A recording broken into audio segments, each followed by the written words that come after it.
LEEROY's like, I got computer. All right, we are on air. Welcome. Been what, guys? Six months for an actual X stream, man. So we're bringing it back, but we're gonna have more structure this time. So those of you that are watching, welcome. Yes, Been what, guys? and rookie mistakes. 6 months.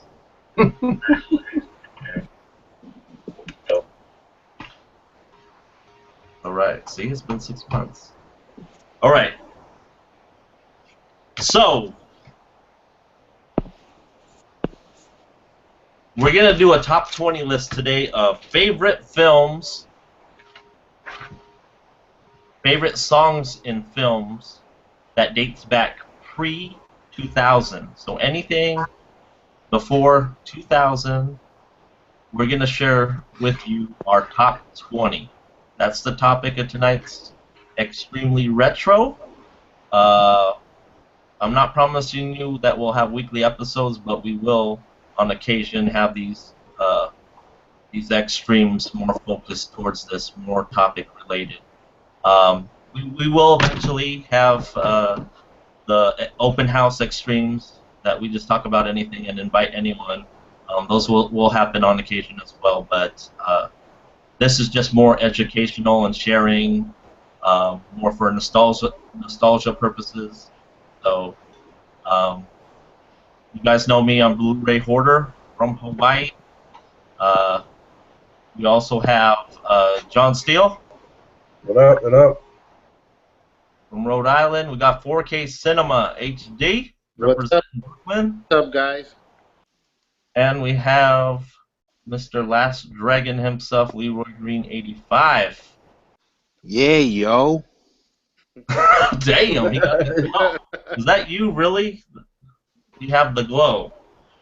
All right, guys, Yeah, so I'll try and check the chat, but we're going to just be pretty much going off our list. So if you guys want to, you know, just kind of listen, I know you guys are probably going to go, you're missing this song, or how about this song? That's fine, you can type it in, but we're not really going to pay attention to that because eventually we'll probably get to it when we finish our list. So there's 20 songs for each person, so that's 80 songs from that era that we're bound to have the popular ones. But this isn't a contest, you know, whoever has the best, or it's all our own personal favorites for various reasons. It's music that we enjoyed in our time in our life, in our childhood. It's actually, maybe it could be the song at a specific, you know, moment in the film that made the film what it is. So 4K is going to talk a little bit about, you know, music and film. Want to do that, 4K? Yeah. Well, I just want to start by saying that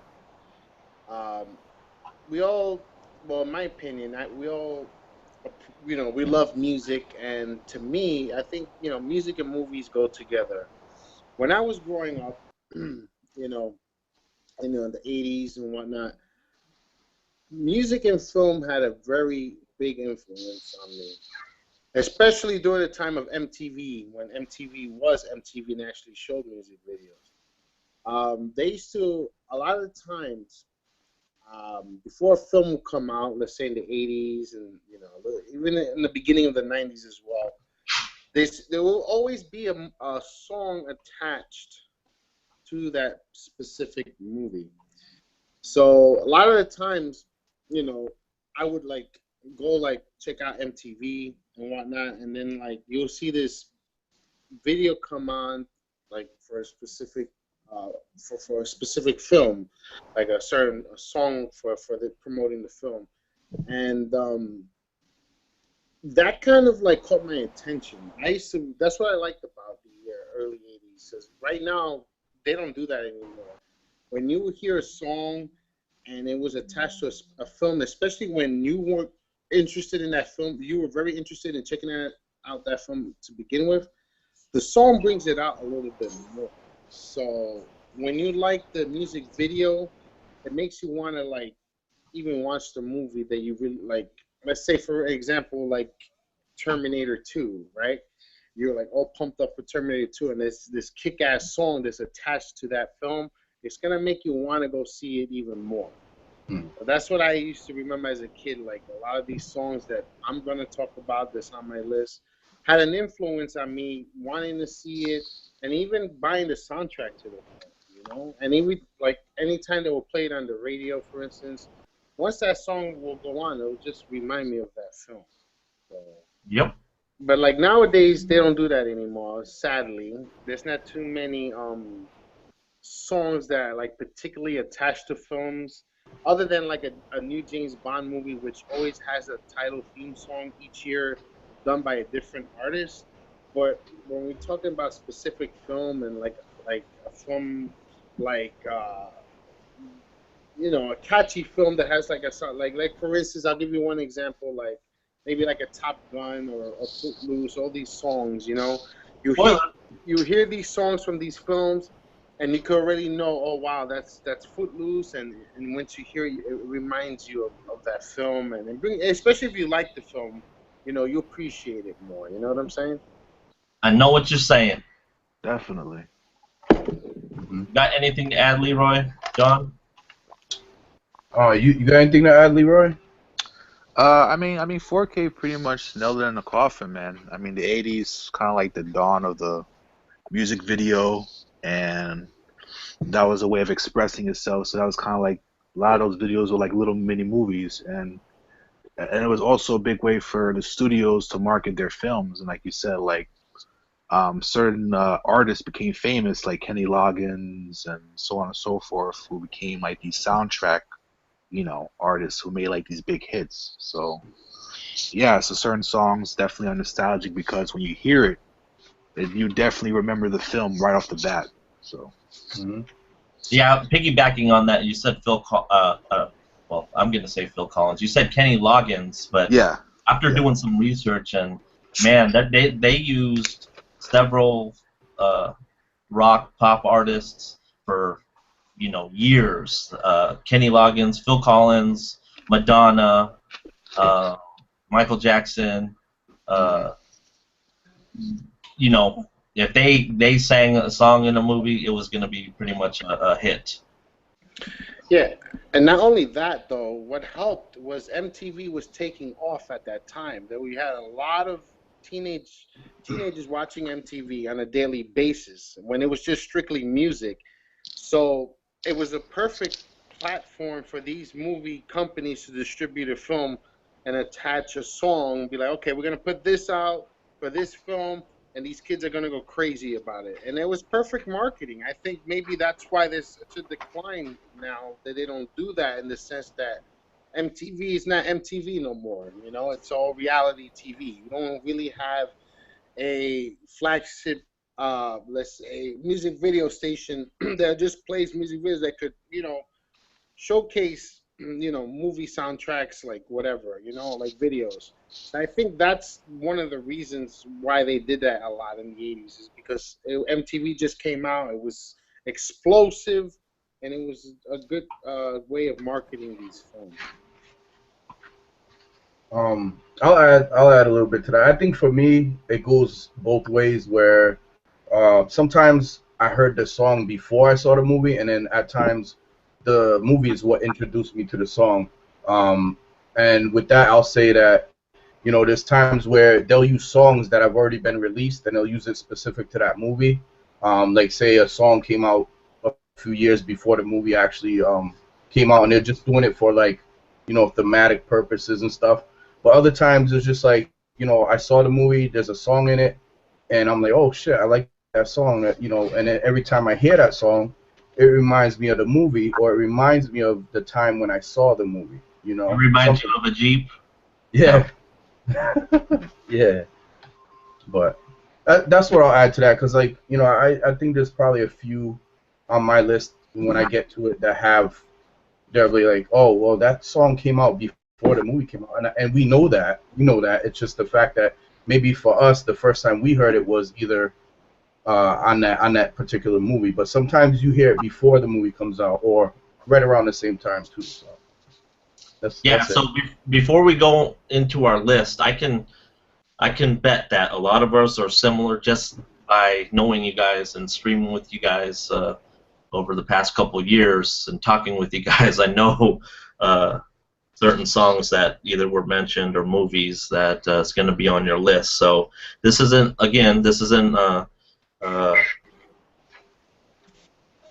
you know, we can have the same. And I would appreciate if you know, we had a lot that are similar, is because I think we you know, have the same taste in film, and it'll probably show in our taste for music as well. So, John, you're up first, buddy. Number 20. All right, so number 20. This isn't really going in any particular order, but this is the last one that I wrote. Probably one of the last ones that I thought about, and that's from a 1993 movie called Menace to Society. You may know the song. Once you hear that piano loop at the beginning, you'll know what it is, and that is MC8's Straight Up Menace. Pretty much the theme to the whole movie. So, and I have the CD right there. I do have to get the Blu-ray, so that's that'll be on deck soon once I get the Blu-ray. So that's my number 20 to start off with right there. Okay, I love the movie. I'm not really familiar with the song, but I plan on checking that out. Those that are commenting, go ahead and say, hey, if you're familiar with the song, if you're not familiar with the song, if you know the movie, participate that way so we can kind of stay course here. Leroy, you're second up, number 20. Yo, yo, yo. Yeah, so basically I'm very influenced by the 80s and 90s, so sometimes some of the things I may pick, you'd be like, what? But hey, that's just my style. But number 20 for me is a cult film. Came out in 1985, and that's Remo Williams' The Adventure Begins. Fortunately, it's not on Blu-ray here in the States, but is available in the UK by Arrow. Anyways, the song is from Tommy Shaw, and it's What If, and that is Remo's theme. Very, very poppy 80s song. But yeah, something every time I hear it from the song, from the movie, I had to look it up. So thank God for YouTube. 4K? Well, my number 20 will be Big Empty. This is a song done by the Stone Temple Pilots, and it's from the Crow soundtrack that was released in 1994. I actually am I really like the Stone Temple Pilots. I love the grunge rock from the early 90s, Nirvana, Pearl Jam and whatnot. But the soundtrack to The Crow is an excellent soundtrack. I mean, it's got goth rock. It fits the film perfectly for the tone of the movie. And I think it's I would put it up in the top 10 as far as some movie soundtracks go. That's an excellent soundtrack. But yeah, Big Empty, man. That music video for that film is amazing. I love the way it just transitions from the different scenes of the film, the darkness of the movie, the overall tone. It's just the perfect song for what Stone Temple Pilots did for The Crow, and just a great track. Every time I hear Big Empty on the radio, I just right away I see Brandon Lee's face. The lead singer passed away, right? Drug overdose? Yeah, Scott Weiland passed away. So yeah, great band. I still love the Stone Temple Pilots, but when that song Big Empty comes on, automatically The Crow pops up right away. I see Brandon's face, and makes me actually want to put the movie on and check it out. So that's my number 20. What about you, Hoarder? My number 20. I actually made a list, guys, and after doing research, I was like, man, there's too many. Like, where should I cut?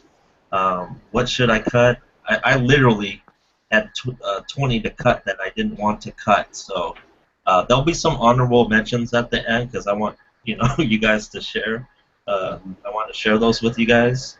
But my list comprises little bit of everything. You got a little bit of hip hop, a little bit.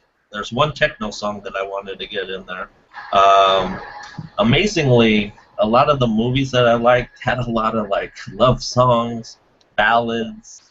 So this may be like your mom's list for younger viewers, but I bet you'll hear it on the radio.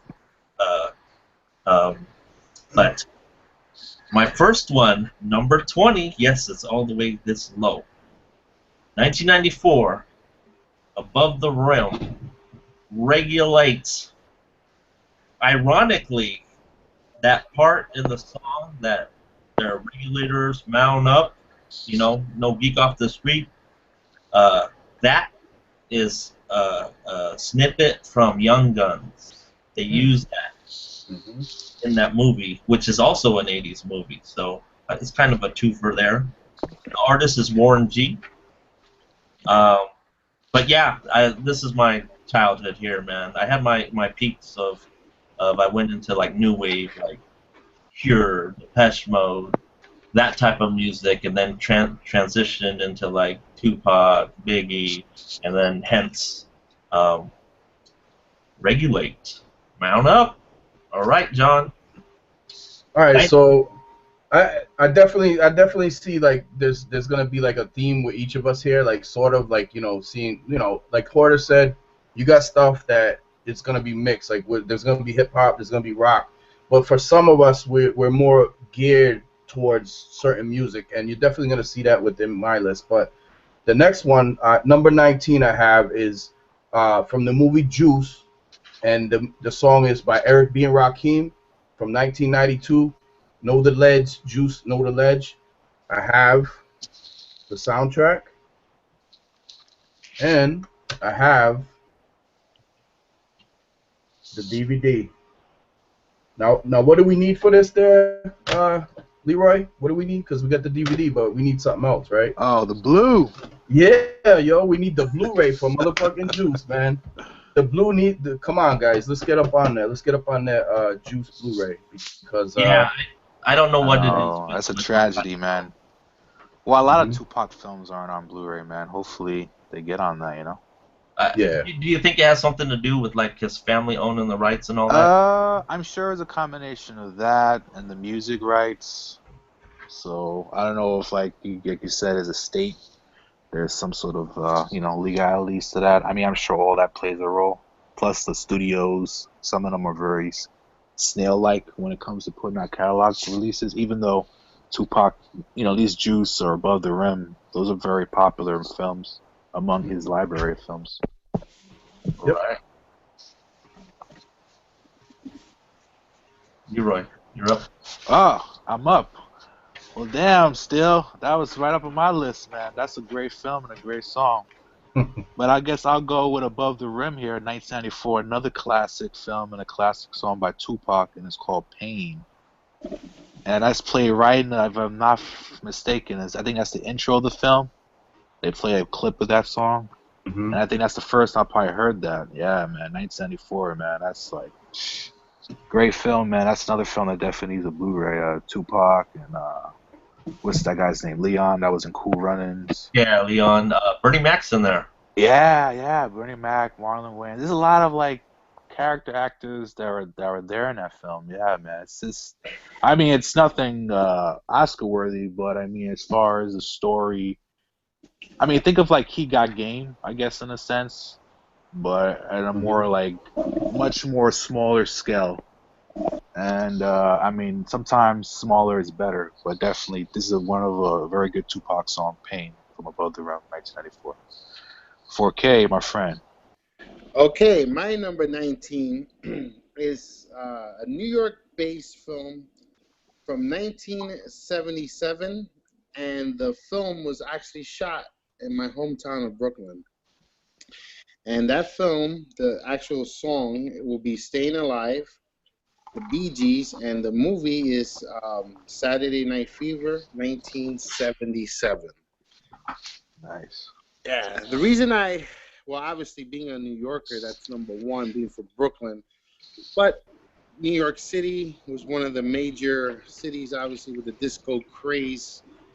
All the clubs, everybody in New York is all about disco music at that time. I think New York was the mecca for disco music. Besides, maybe I think Detroit was really big on disco music and whatnot. But um, yeah, man, it has to be that song, man. Staying Alive. That like I said before, like that's one song that once it comes on, I already think John Travolta. I think Saturday Night Fever. I think New York City, Brooklyn. So that's a very New York song. Even to this day, there's a station here that plays that song constantly, and a lot of New Yorkers that grew up around that time just they appreciate the song and they appreciate a great film too. That was a fantastic film for what it Uh, is. 4K. I mean, is that one of the top-selling soundtracks of all time, right? The Believe so, yeah. One of them. Has to be. It's been out so long, so you're talking people are still buying it. So many great songs, and particularly like if you grew up in New York City, you appreciate these songs. Growing up here and whatnot, you like these songs even more, you know. So because you could relate to it, because the time, the music, the era, and whatnot. But I mean, how many times have they, remade it or take snippets from that? Staying Oh Alive. yeah, yeah, Woolworth. yeah. You got Praz and Wycliffe, and then you got How Deep Is Your Love. You got Mhm. So, I totally forgot about that. That's a good pick. yeah, sure. yeah. Wow. Oh, you going off the fly, so that would be up there. All right, so my number 19 is, I don't care, man. I'll be going off and doing karaoke. I'm a horrible singer, but hey, sometimes it just pops in your head. So, this is from a trilogy, the third film, 1985. Mad Max Beyond Thunderdome. We don't need another hero. Tina Turner. Come on, guys. You growing up with MTV, you see that. You see her in the desert with all those, wild people, what do you want to call them? But it's just an epic video. They spent so much in the video. It has the same feel of, Tupac, California, California. So, um, so it's mainly based. I mean, it's a catchy phrase, so it's easy to get and stay with you. Not the biggest Tina Turner fan, but or a fan of that film. It was probably the worst of the trilogy, but it's just something that stuck with me watching MTV and seeing that video play over and over, especially late night. Yeah. But you know what's funny though? Most people remember that film because it gets Tina Turner. I mean, I remember that time they marketed it because she was kind of hot at that time. Yeah, the legs, man. It's all about the legs. Oh yeah, yeah. And another thing too, like the movie, in my opinion, was the weakest out of all the films. But you had a nice song that Tina Turner put out that,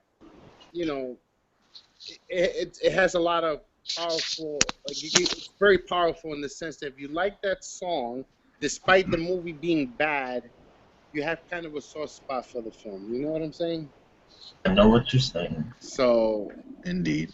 that happens a lot of times. Sometimes you have a terrible film, but if it has a nice song that you could relate to and be like, wow, this is a nice, cool, catchy tune, you might let that movie slide a little, Yep. It's just my opinion. But Yeah, absolutely. All right, we're moving on to number 18. So it's taken us half an hour to get through 2. So gonna need to pick up the pace. So 4K, you're gonna be calling out for work. Yeah, Johnson, right. number 18. All right, number 18. I don't have the CD anymore. I don't have the Blu-ray yet, but it is, like I said, a theme. 1991 from New Jack City, and the song is New Jack Hustler, Nino Brown's Theme by Ice-T. When you hear that, you know automatic where it's from and everything because it's got, New Jack Hustler, New Jack City. So that's my number 18, Leroy. Nice, nice. Well, hold on. I'm saying hurry up, but He's like, that album, I played that CD from top to bottom. It's just everything's awesome. You got like Color Me Bad. You got Christopher Williams. You got Guy. It goes on and on, man. Yeah, man, it's a lot of New Jack music in there. Yeah, Definitely great, definitive New great Jack soundtrack. soundtrack. Mm-hmm. I'm dreaming. All right. Don't wake me, I'm dreaming. There we go. There we Nice. go. Uh-oh, Karaoke. karaoke time started early. Yep. Alright, I'm gonna go with one of the 80s horror franchises, and Friday the 13th Part 8, Jason Takes Manhattan. I think that came out in '89, if I'm not mistaken. But no, definitely like the worst one. Well, not the worst one, but it has like a really catchy rock song, which is from Metropolis called "The Darkest Side of the Night." I don't know, it's very 80s, but I don't know, something about that song is it's pretty catchy. And even though like 4K said, the film sucks, but every time I hear it, kind of makes me reminds me of that film. So definitely Metropolis, Darkest Side of the Night. Yes. 4K. Okay. My number 18 song for soundtracks will be "The Glory of Love" by Peter Cetera from the Karate Kid Part 2 soundtrack. Nice. Came out in 1986. Damn What can it. I say about that song? That song matches that film perfectly. To me, that song, I don't know. It's a very powerful song, and plus the film to me is the best out of the entire series. Wow. Cinematography looks fantastic in the Karate Kid Part 2. I agree. The story goes deeper involving the Ralph Macchio's character, and I forgot the Japanese actress, her name. They're for one another. It's just that song just goes so well with that film. It's just that's one of the best looking, obviously the best looking Karate Kid film they made. The cinematography, the scope of it. I love the way the film was shot. It looks beautiful. It's a beautiful film, and Yeah, it's a great song, man. Yeah, that song is tops. So when you hear "The Glory of Love," you already, especially a film buff, you know Karate Kid Part 2. So that's my number 18. Okay. Well, I kind of was a little upset because that was in my top 5. I know. Karate Kid 2. So her name is Tamlin Tomita. Was she in anything else besides that? I'm not sure, but man, We'll have to find out another her time. over Elizabeth Shue. So I'll tell you that. What? Wow. Yeah. All right. If the shoe don't fit, number 18. Haha, Leroy. 1985. The Legend of Billie Jean. Damn. Invincible. Pat Benatar. I can't tell you how much that song meant for the movie. We are invincible. Come on. Yeah, that's a great song, man. Yeah, so they play the whole song in there, so it's a big part of the actual movie itself. I think without Pat Benatar, there's a couple others. I think Billy Idol's in Billy there. Idol, Rebel Yell. It's just that movie. If it didn't have that soundtrack, I probably wouldn't like it as much. A lot of people get confused when Legend of Billie Jean. They're thinking Michael Jackson. Oh, Billie Jean. Yeah. They get that confused. But this movie had, a young. Help me out. Helen Slater. Helen Slater. I get her and Christy Swanson mixed up. Yeah. But Helen Slater, Christian Slater, non-related, but awesome film. Oh yeah. Yeah, Blue Corner. We said we'll have a lot of these songs you list. But we're only on number 18, so we'll get to all those. You can list as many as you want. Feel free, but we're on kind of a time structure where we can't read what you're typing in the chat. So I apologize for that. But I do want to say hi. We have 9 people watching, and Angel Eyes, Jen, Dennis, Jace, Alex, if you're still here, Nato, and Tiffany. Thanks for commenting. Thanks for watching. Hopefully Thank you. Learn. And at the end, we will, have questions and add if we missed anything. So we are on number 17, John. All right, number 17 for me is actually I heard the song in a TV show before I saw the actual movie. But the movie is Risky Business from 1983, and the song is by Phil Collins, In the Air Tonight. Oh man, great. Man. That's So great. I heard it in Miami Vice before I actually saw Risky Business. And I'm thinking they were around. Miami Vice was early '80s, so they might have been around the same time. '83, I think Miami Vice was out, and that's where I first heard the song. To me, it's just like one of the best fucking little drum solos. When you hear it, you just start doing the thing like tapping your fingers or whatever, like do do do do do do do do Yep. boom. Yeah, it's And great. that beat hits hard, yo. That beat hits hard, and then Phil Collins comes in. It's like, wow, man. It's just a mind blowing song every time you hear it. Yeah. Doo-dum, doo-dum, doo-dum. Yeah, it's great, man. Yep. All right. So, and I don't know if you guys know like the history behind that song, but what I've read before and I've researched is that it has something to do with like somebody that it was a friend of his that drowned, and it was a guy that saw the kid drowning or whatever when he was younger, and he's just like, I see you now. You're at one of my concerts or something, and that might be all like urban legend, but that's the story I heard, based on this song. Hey, Lisa. She agrees with you. Best revenge song ever. Yeah, I So, read that Yep. too. Something that the song is about something that has passed. it's a Yeah. good song. Yep. Leroy. Nice. I don't get flack for this, but it is what it is. I have a soft spot for these like pop tunes. Anyway, the film is terrible. It's Cop and a Half from 1993. Oh. I don't remember. I don't remember the kid's name. But I know Burt Reynolds was in it. But something at the end credits of the song, and this song came on, and you would never believe who sung this. Do you guys remember Joey Lawrence? Hell yeah. Like, Yes, Give Me a Break yes. and Blossom. Okay, this is like his breakout pop song, and it's called Nothing My Love Can't Fix. Yes, it's a very poppy song, but every time it plays at the end, I had to actually, hear the whole song as the credits are rolling. Even though the film sucks, but Yeah. that song kind of like redeems it by just half a star. So yeah, Joey Lawrence, Nothing My Love Can't Fix. Wow. Nice. What was his line? Oh, woo. Okay. Lisa. All right. Tatsu. 4K. 4K, number 17. Number 17 will be You Could Be Mine, Guns N' Roses from the Terminator 2 soundtrack. Came out in 1991. Nice. Nice. Good And this particular song was like burnt out on MTV. I remember this like before Terminator 2 even came out in theaters. I think they had this video. They were showing this a month before, I believe so, because they were playing it every time. They like this song hyped up that movie so much, and the film is great. We all know that film is great, in my opinion.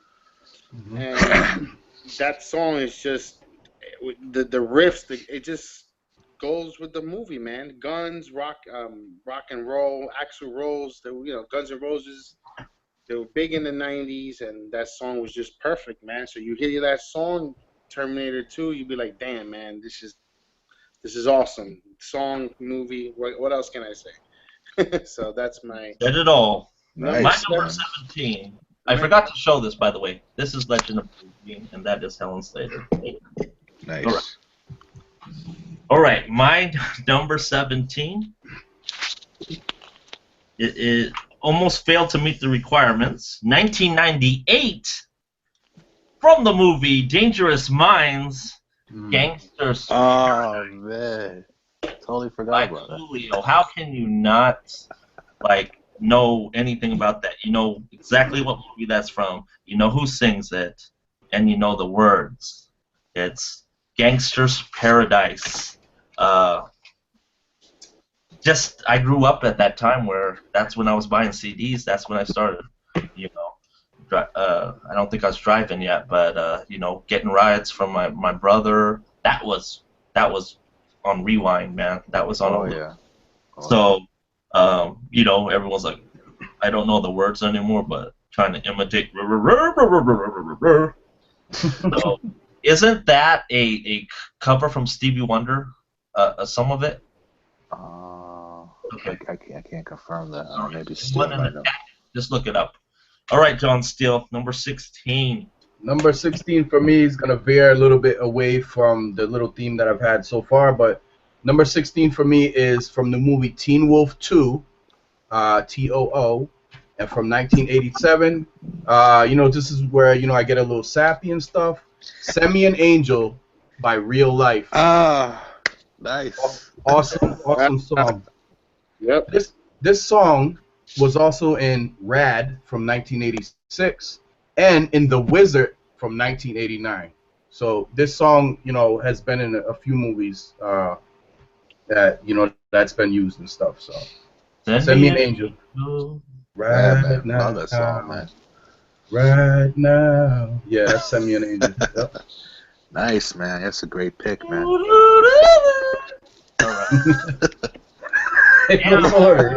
was on my list, but I'm gonna read just to let you know that was on my list. Same here. It's all good.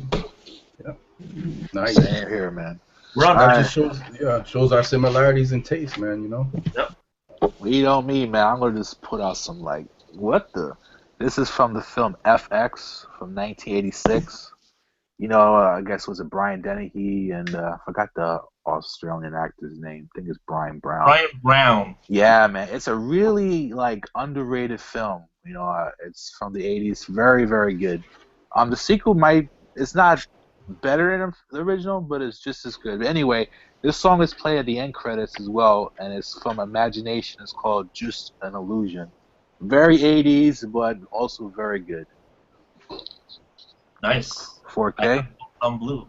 Okay, my number 16 song will be from the movie Less Than Zero, Hazy Shades of Winter, The Bengals, 1987. Nice. And here's the DVD because this doesn't have a Blu-ray release yet. So, I don't know if a lot of you guys that are watching know about Less Than Zero. It's not very much spoken about, but it's a great film about 3 high school students on the verge of going to college. And it stars Andrew McCarthy, Jamie Gertz, the girl from Lost Boys, and Robert Downey Jr. They're in their last of the senior year of their high school. And basically, Robert Downey Jr.'s character is on a downward spiral. He's a coke addict. He goes on a severe coke binge, and they're trying to save their friend's life before he ends up going further into a deeper hole that he can't climb out of. But it's a terrific film. So if you guys have not seen Less Than Zero, I recommend it highly. But the song from the Bengals, I can't per se do a karaoke on it, but it goes well with the film. Very fast paced. I can do it. Hazy shade of winter. Yeah, there you go. Thanks. Yeah, but the song and it goes well with the film. This is a terrific film, so I highly recommend it. It's actually a remake from Simon and Garfunkel. Oh, okay, I didn't know. Look at that. See? Awesome. Okay, so real quick, yes, Lisa answered my question. It's Pastime Paradise by Stevie Wonder. Yeah. And then, what's up, Brian? Those that just joined us, I didn't change the title, but I'm gonna shortly. We're doing 20 favorite songs pre-year 2000 that we grew up with. That's just personal to us, our personal favorites. So feel free to chime in or agree, disagree. But it's my turn, so this is a great one. The movie's been mentioned already, so it looks like there's some good soundtracks because we're naming multiple songs off these movies. Number 16, 1993, Menace to Society. It's the adult scene. Honey Love. Oh, shit. R. Kelly and Public Announcement. So, Yep. some of that honey love right now. Uh-oh. Okay. Number 15, John. All right, man. Number 15. Everybody's gonna know this. It's probably on.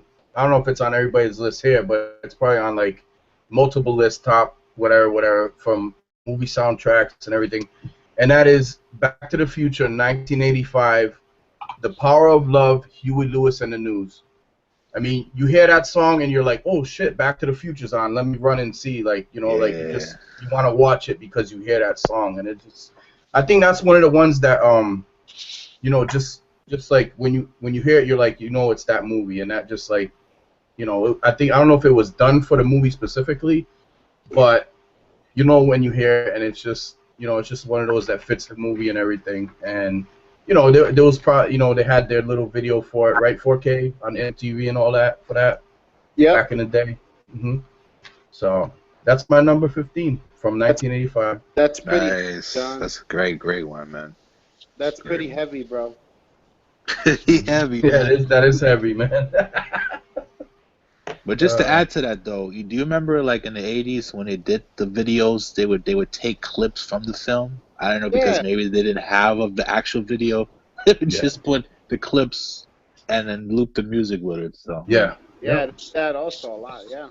Oh yeah. All right, so mine's, I'm gonna go with a classic film that also needs a Blu-ray. It's House Party, Kid and Play, from 1990, and it's from Full Force. Ain't My Type of Hype. And this song fits right into the movie. You know, it's actually in the house party scene, and they're playing it. Oh yeah, man! Every time that comes on, man, it's like you gotta just pump up the volume and just start grooving to it. So yeah, man, Full Force, man. Ain't my type of hype. Nice, Okay. nice. Well, my number 15, I'm gonna need help with, because it's one of you guys. This is your favorite film. I mean, deeply favorite film. You love this film with a passion. I'm sorry to do this to you. It's Rhythm of the Night. So low 4K? Come on, man. You know what? I'll just mess with you, man. I'll give it to Leroy Green. Let him explain it. Go ahead, Leroy. You could take Oh, you do this to me, man? Go ahead. Nah, man. This is your turn, man. Go ahead, man. Go ahead, go. It's You okay. you saw it in the movie theater. I was just like a little toddler, man. Go ahead, man. That's you, man. I saw it in the movie theater. Actually, I think I seen the video, and you guys would probably laugh. I saw the video to this song on Casey Kasem. Was it Top Sport? Yep. Oh wow, that's going way back. I've seen that on Casey Kasem's Top 40. It was a show on Saturday here in New York. They should show the video. I think it was at 10, from 10 in the morning to 11. It's an hour show. Yep. And yeah, El DeBarge, Rhythm of the Night came on, and then I remember Casey talking about this is a song from movie Last Dragon, and you know, then came the trailers for the film attached to the song and whatnot, and it's just what can I say? It's just a great song. Leroy, that's Leroy's favorite film. But yeah, you need to chime in. Go ahead, Leroy. Oh no, man, you kind of summed it up, man. Yeah, man. I got something to add if you guys are done. Man. This film in the theaters, it was a line around the corner. And I believe I went on a Friday and I couldn't get in the theater because back then, it's not like now, obviously, with the multiplexes, but the theater where I lived at was a single like theater. It was showed like a double feature, but it was a capacity of like 400. And when the movie was playing, they just showed it one time and one time only. So I believe they were showing it like 3 times in the day. And I wasn't able to make it. I was online, but I didn't get to make it to the front of the line to get tickets for the film. So I had to come back the next day because, you know, there was no movie phone and whatnot back in those days. Yeah, no. You basically had to take your chances, wait online. Wow. Hope for the best. And when I got towards the front, they already said sold out. Please come tomorrow. So damn. that's my experience with The Last Dragon. Nice, yo. Yeah, I just wanted to add like 3 small things with that. Like the same thing as 4K. Like I didn't get to see it like within the first week that came out. Where in my neighborhood theater, the you know line around the block, and like it was packed for like a whole first week, man, to go see that movie. Like kids were loving it. You know, like 12 and 13 years old, and like rest in peace, Vanity. I'll say that too. Definitely. You know, she just passed away. What, about a month ago now.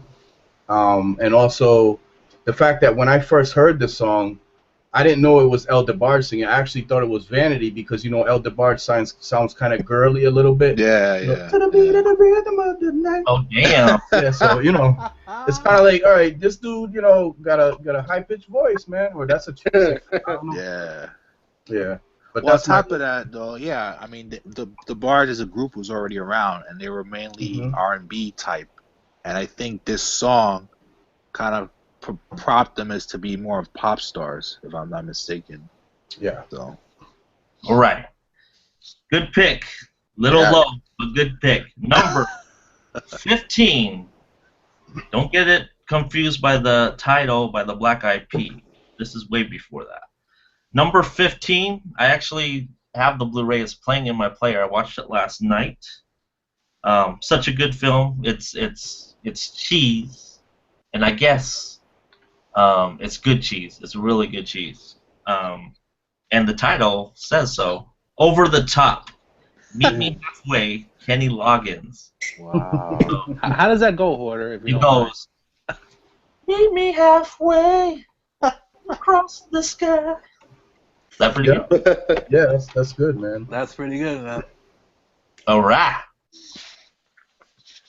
Totally forgot about that one. Damn, Kenny Loggins has a lot of soundtracks, man. To expand on that, it just sets it's kind of an emotional song, and the way, you know, it's not just about arm wrestling. It's about, you know, custody, about, you know, someone being sick, overpowering grandfather. It's I think Stallone in that film.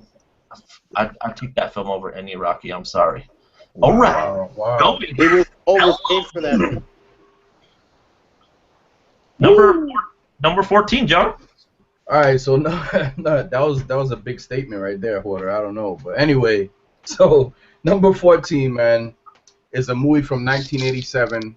It's probably one of my favorite vampire movies, and the song is "Cry Little Sister" by Gerard McMahon.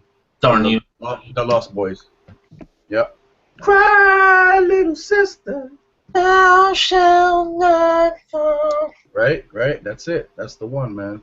So, love that song, man. I just like it. It's just like it fits the mood of the movie and everything, and it just, you know, it just encapsulates the movie. And I just love that song, man. Whenever I hear it, I'm like, oh, Lost Boys must be on. You know, whether it's on TV or what. So. That's it. That's my number 14. We got Leroy coming up next. Nice. Well, 4K kind of mentioned this artist already, but I'm going to just piggyback off it, and this is from Short Circuit. Came out in 1986. And this is now because the Barge, the group, got a little bit of notoriety from Rhythm of the Night. El DeBarge kind of went solo and did the song called Who's Johnny? Very, very catchy. If you watch the video, I mean, it's so ridiculous. Can you help me out? Who's Johnny? That's as far as I'm going. Oh shit! But the video is over the top ridiculous. But the song obviously will kind of remind you of the film. And yes, the film is very dated in its technology, but it's been influenced by things like Wall-E and things like that. But yeah, man, Short Circuit 1986, The Barge. Awesome. Who's Johnny? That was my honorable mention, by the way. Go ahead. 4K. Nice. Go ahead, 4K. Okay. My number 14 will be A View to a Kill, Duran Duran. Ooh. Soundtrack of View to a Kill, 1985. Ah, man, what can I say? Great. One of my favorite Bond films. Not my best, per se, but I had a lot of fun with it. You had Grace Jones in the film.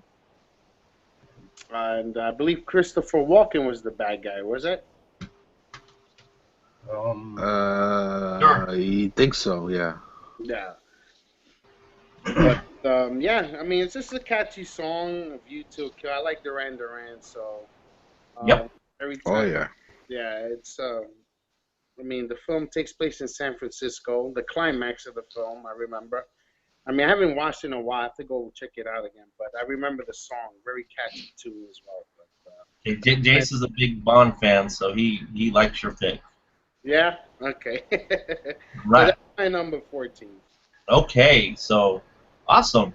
Number 14, we have 14 viewers. Number 14 for me. Sorry, Leroy. Maybe you forgot this one. I'm hoping you forgot about this one.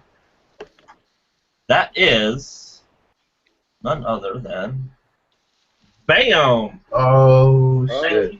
Running Scared, Sweet Freedom, Michael McDonald. Damn! Did you forget about it? No, I didn't forget about it. Oh yeah.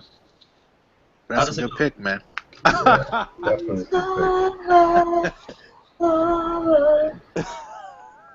The most soulful white man on the earth. No doubt, yeah. No You're like, damn, that's a white dude singing that?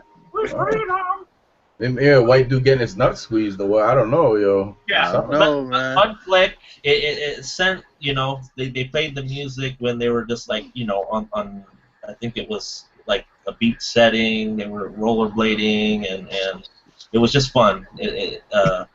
Great chemistry between these two actors. Rest in peace, Gregory Hines. Yeah, man. Crystal. But they made the video during the film set, and so in the video, Michael McDonald's actually dancing with these guys in a bar setting. So that was kind of awesome. Yeah, only the 80s. But yeah, Sweet Freedom. Check it out. Great pick, man. Number 13. All right, man. I'm up next. So number 13 is a movie from 1982. The movie is Rocky 3. Y'all know what I'm about to say, and that is Survivor's Eye of the Tiger. That's just like one that I have on my iPod, like one that I work out with, you know, when I go to the gym, and I'm just like, it's just like what gets you pumped up, like you want to train like Rocky and shit, because the whole Eye of the Tiger shit is like gets you souped up, yo. Yeah, but, it's the ultimate like workout song. Yeah. That's my number 13 right there, man. Did we just lose Horner? Wow. Maybe we lost the host. We lost the host, yo. Okay. Uh-oh. I guess we got to take over then, huh? Yeah. All right, so my pick, I guess I'll go with the theme from Running Scared soundtrack.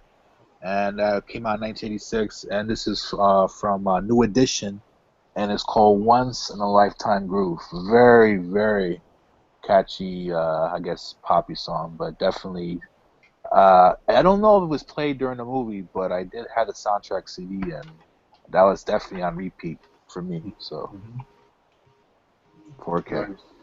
Okay, my pick will be the Kokomo from the Beach Boys, the soundtrack 1988. Oh, man. What else can you say about that song? You listen to that song, you just want to go on vacation and drink. I'm here, baby. I'm here. Oh, okay. We thought you But it's you know, Aruba, Jamaica. Exactly. Ooh, I wanna take you to Bermuda. The video to that song is pretty cool too. Really nice video. It's got the girl from the Karate Kid. I forgot yeah, Elizabeth Shue, yeah. And the guy from FX. Yep.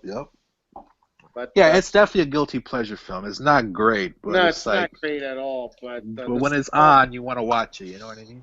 Yeah, the Beach Boys songs. That Beach Boys song really sells the movie Cocktail well for Coco. Oh yeah, it does. Damn, I thought I ended the stream on accident. I was closing out something and then I logged myself out. So we are still here, thankfully. Oh. All right. We're on number 13, yeah? Yeah, for you, yeah. Number 13. I'm going to get hate. 1999. Reality Bites. Stay. Oh. Lisa Loeb and 9 Stories. You stay. oh god. Don't wanna hear. Oh shit. Turn my radio on. Turn my radio off. Okay. Number 12. Okay. All right, so that was your little spiel on that order. That's it. All right, so Yeah. right. Yep. All right. This is probably up in my top like movies at least. Probably not one of my top songs, but it's for the movie specifically. You all seen the video. It's a 1985 movie. Cyndi Lauper song. The Goonies Are Good Enough from the movie The Goonies. So I mean, you know, the song was made for the movie. You have the video which had Captain Lou Albano. You had Cyndi Lauper in that mug. You know, a couple other wrestlers were in it and stuff. And then, you know, they play clips from the movie. Just like probably like one of my all-time favorite movies. Definitely in my probably top 15. So that's number 12, man. That was part of the rock and wrestling connection. Yeah. Yep. Back in the day, man. Yep. Roddy Piper, the Iron Sheik, Nikolai Volkov. They're all in there. Hell yeah. Nice. Just a fun video too, man. Fun video, fun, you know, great movie. So. Yeah. Yep. All right, Leroy. All right, let's see. I'll go with not the most popular sequel, but from Ghostbusters 2, 1989. I guess they were trying to go with the more New Jack hip hop theme during that time. So a Bobby Brown track, which is called "We're Back." Definitely, yeah, man. Is that No, he did about a few songs in there. I mean, there's one I really like, but I figured for this number. okay? So the one I'm thinking like, on our own. Oh, you think about On Our Own? Yeah, no, that's definitely on my list, but I'll go with We're Back for this one. Yeah. Yeah. Oh yeah. 4K. Well, okay. My pick will be "Don't You Forget About Me." Simple. Nice. Breakfast Club, 1985. hey. Mm-hmm. Yes, very rebellious song for a very rebellious movie. Don't you forget about me. me. Don't. All right. Next. Okay. This is technically a no-word song. It has one word, confusion. And this, to me, got me into techno house music. It's from the year 1998. Blade. Oh. The opening scene, the bloodbath scene. Oh yeah, the techno song. Yeah. I'm gonna take the chance. I'm gonna give you a little snippet. All right. Hopefully there's not an ad. Let me good, YouTube. Yes.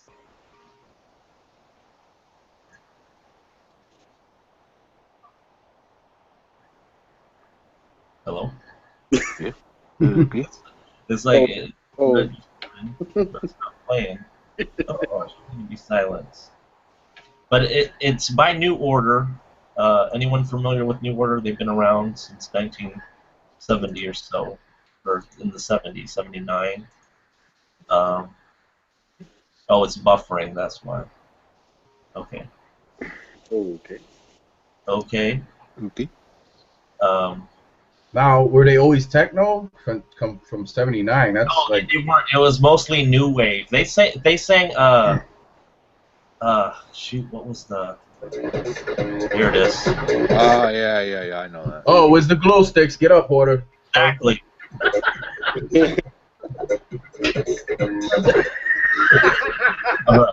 That's all you get. Oh shoot! I need to turn this off. We can get flagged. Okay. Cool. Nice. Oh shit. Number 11. Number 11, it's back to me. Okay, my man 4K already said this. I was just that's kind of like, I was like, whoa. Like, but my number 11 is from 1984. I Can Dream About You by Dan Hartman, Streets of Fire. That's another Walter Hill movie. I just love the movie. It came out, you know, a little bit after, you know, a few years after The Warriors, which is my favorite movie, as you all know. And I just like the whole vibe of the movie and, you know, the whole rock soundtrack on that. So that's my number 11, Streets of Fire. Okay. Nice. Going with a classic here from the film Teenage Mutant Ninja Turtles, 1990. Yeah, man, that was a really cool soundtrack, and it comes at the end of the film. It's Turtle Power by Partners in Crime. Oh man, you guys remember that song? Yes. Yes, yes. And there's a music video to that too, by the way. Hmm. Very cool song. Mr. 4K. Okay, my pick will be "In Your Eyes," Peter Gabriel from the "Say Anything" soundtrack, 1989. Nice. Oh, Classic Nice. theme. Classic theme. Yep. I John know. Cusack. That's the one where he holds up the radio, right? 4Ks. That's the song he's Yeah, playing. yeah. When he, yeah. hmm Yep. I like Yeah. I like Peter Gabriel too. He has a lot of, he's a great artist. Yep. Sledgehammer. Yeah. I love. Remember that video? That was an awesome video too, man. All the clay stuff and all that. Yeah, yeah. Yep. I remember that. All right, my number 11. Let's go with from 19. This is the oldest one so far, I think. 1967 from Damn. the movie The Graduate. I'm gonna cheat a little because that was a good soundtrack. It was mostly done by Simon and Garfunkel. Sound of Silence. Hello, Darkness, my good friend. Hmm. The opening scene where he gets off the plane. And then, here's to you, Mrs. Robinson. That's classic. Yeah. So that's my number 11. Kind of, the whole soundtrack is pretty good. But yeah, crickets. Okay.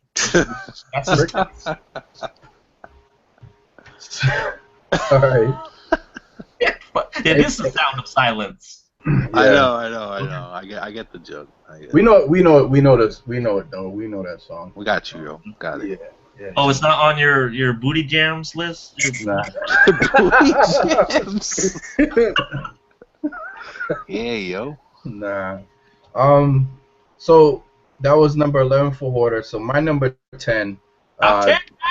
Top 10. Here we go. So this is gonna. Leroy's probably gonna like this. All right. 1985's Right. Desperately Seeking Susan.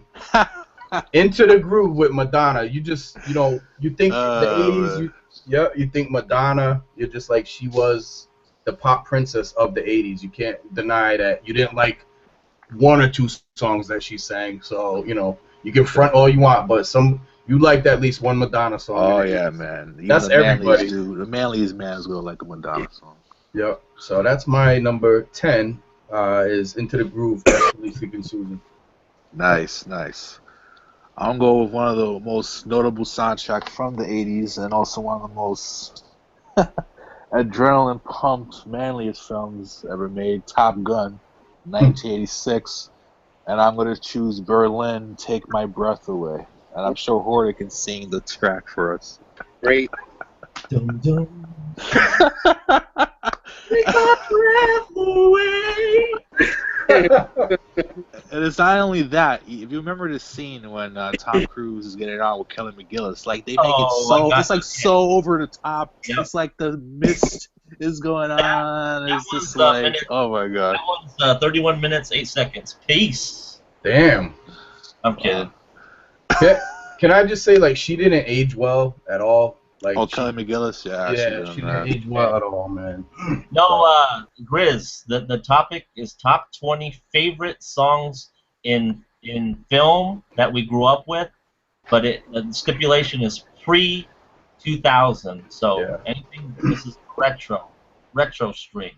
So you made it just in time for our top 10, which is great. So enjoy. We'll have to get you because I know you're around a little younger than us, but you're kind of old school. We'll get you on one of these episodes. Okay. So, my pick, it will be If You Leave from Orchestral Maneuvers in the Dark. It's the Indian Pink soundtrack, 1986.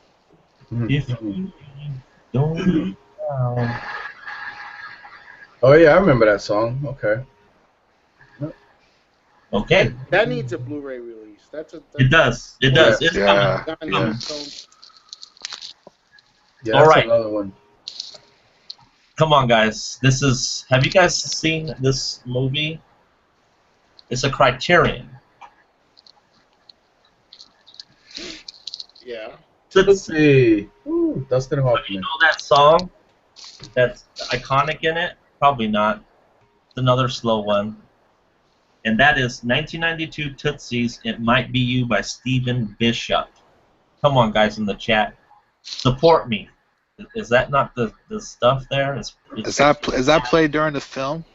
Yeah, yes, in the middle. It's like a montage scene. Yep. Okay, all right. Oh, that's okay. Okay. I'm telling it might be you all of my life. It's true. Oh boy. Don't be laughing, sucker. At least I'm putting effort. Okay, Yeah, yo. Number 9.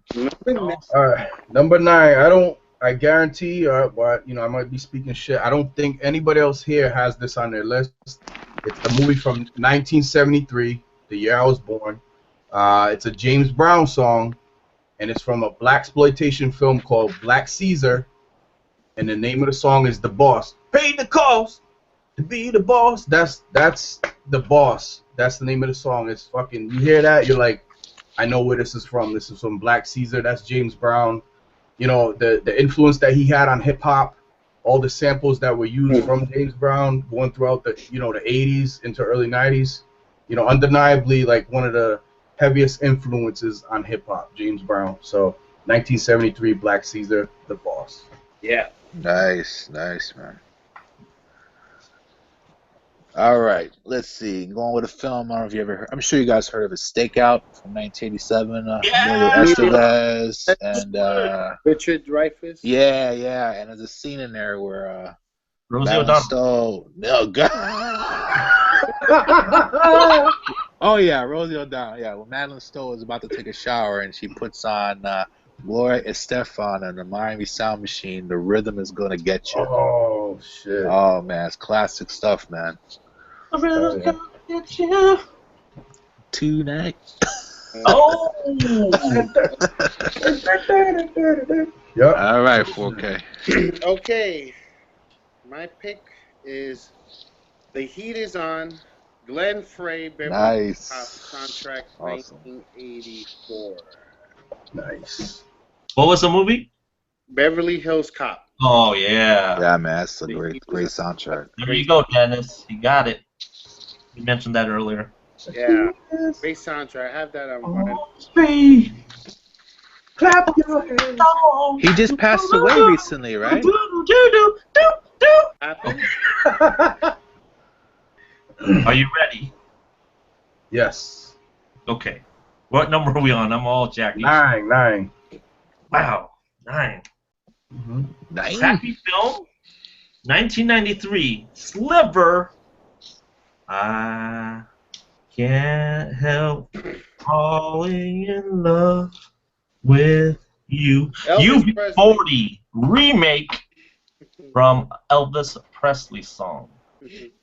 That became very popular. You guys know the film. No one knew about the film, but that was playing. That was doing.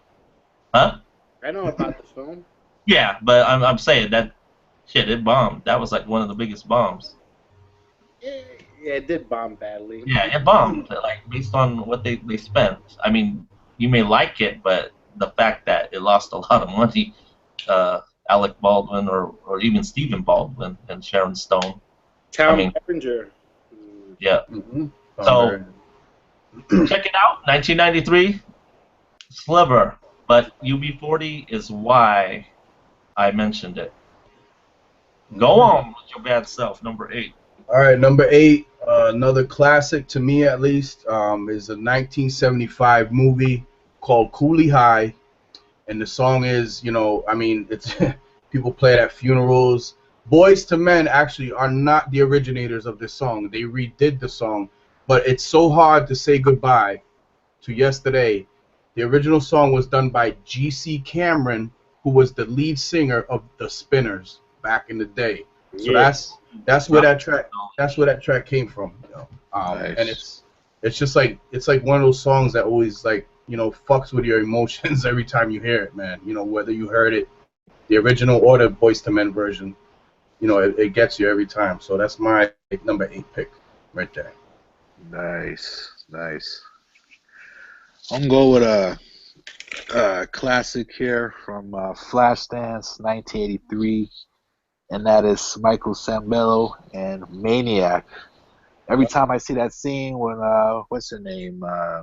Jennifer Beals. Yeah, man, she's at the beginning of the film where they do all those quick cuts of her, you know, dancing, and she's a maniac and she's doing that whole like, you know, jumping on thing. Yeah, man, and she's sweating everything. It's just What is she? yeah. What's that? What A did you say? maniac, man. On the floor, and she dancing like she never danced before. Exactly. Great soundtrack too. I have that. Oh yeah, man. Yeah, I have the CD. Definitely, man. 4K. Okay. Now we're going back to the king of soundtracks, Kenny Loggins. This is Danger Zone. Oh man. 1985. Yep, the Danger Zone. You can at Makes you least wanna sing get that into line. the plane and start shooting things. Blowing- Yeah, I know. All right. That's classic. I had Yeah. I intentionally didn't put it on because I knew that would have been brought up by Yeah. one of you guys. I'm kicking it old school again. This is probably the most like year. I don't know why, but it's the most like used year in my top 20. 1985. White Knights. Say you. Say me. Wow. Gregory. Man. Yeah. You remember that? Yes. There it is. Yep. Rick Hines and Who's that Russian guy? What's his Michael Baryshnikov. Mikhail Baryshnikov. Yep. name? Why Twilight Time didn't put that out, man? Yep. And no, I don't. Maybe. But you know, Twilight Time doesn't count, man. They limit it too much. But anyways, good soundtrack. A lot of love songs. They had Separate Ways, with Phil Collins on that soundtrack too. So, Lionel Richie, man, you can't beat that. I'm trying to do the Lionel Richie stash. So what's up? Number 7, John Steele. Yo, I can't top that because I just shaved today, so I don't have shit on my face right now. But anyway, number 7. This is gonna come as no surprise to anybody because I've said it like millions of times. My favorite movie, The Warriors from 1979. It is a Joe Walsh song called "In the City," and that plays at the very end of the movie, and it just fits, you know, the very end of the movie, and when they're walking, basically like, you know, walking off into the sunset on the beach in Coney Island. It's just like, you know, it's an awesome song, and you just feel like you know, in the movie when you hear that, and it's like, okay, this is the end, and you know, you don't know where it's gonna go from there, but it's in the city, and they're back at Coney and everything. So number 7, The Warriors, 1979. It's a song of relief. Yeah. They really made it back. Definitely. After what they went through the entire night, it's like they hear that song, they're like, ugh, take a deep breath, take a walk, you made it. Yep. Yeah, yo. Yeah, yo. Going with another cool movie that definitely is a blue, and that's from 1985. That's Real Genius. Oh. Nice young Val Kilmer, and that's Tears for Fears. Everybody wants to rule the world. Come on, man. Nice. I think that's a song everybody has to know or has heard. Go ahead, sing it. Everybody wants to rule the world. There you go, Leroy. Yeah. Now put out the blue, Sony. All right, 4K. Okay. My pick will be from Weird Science, Ongo Bongo Pickle, Weird Ooh. So 1985's Weird Science song, Ongo Bongo Weird Science. Wow. Great. There's a song, Weird Science. Did they sing "She Blinded Me with Science"? Or was that someone else? She blinded me with science. Oh, that's Dolby. Oh, yeah, okay. yeah, I get yeah, those kind of mixed up because science, but Yeah. Science. Yeah, I remember that song too. They didn't. That was Thomas Dolby that sang that. that's right. I was just testing. The glasses dude, right? He had glasses and shit. Yeah. Yeah. Okay. Oingo Boingo. Wow. Oingo Bingo. Damn. Done? Yeah. All right. Number what? 7? 6. No, 7 for you. 7 for you. 7 for me. Okay. Yep. Man, it's getting tight, guys. I got a lot. I think I want to go with another ballad. And I'm going to have to be off camera for this one. 1990. Pretty Woman. Must Have Been Love. Roxette. It must have been love. Oh my That god. not sound exactly like that? I'm a genius. Oh yeah. But it's over now. This is exactly the same. Yep. Yeah, I have 2 older sisters. Don't hate. It's okay. Nice. Oh shit. Oh wow. Is that it, Porter? Just the soundtrack in general. Everyone's familiar with Julia Roberts, Richard Gere. You could have went with Roy Orbison, title song. But just that movie alone, it made me a fan of Julia Roberts just because she's like, I hate using the word quirky, but she kind of like a little awkward, big nose, but there's something about her, that's likable. Her laugh, whatever it is, smile. But yeah, teenage years. Let's go, John Stewart. All right, my number 6, and this is probably gonna be maybe out of all our lists. This is gonna be the only song from an animated movie. The most lighthearted song I have on the whole list. It's from 1970, Disney's The Aristocats, and the song is "Everybody Wants to Be a Cat." Everybody wants to be a cat. If you know the movie, you know the song. Was that your first animated film? My first animated film? No, I think of the whole stream so far. Yes, that is the first animated film. Yeah, and it is probably one of the first animated films I've seen too. It came out in '70. I probably saw it, around '78, '79. Scatman Crothers, who also voiced, Hong Kong Phooey.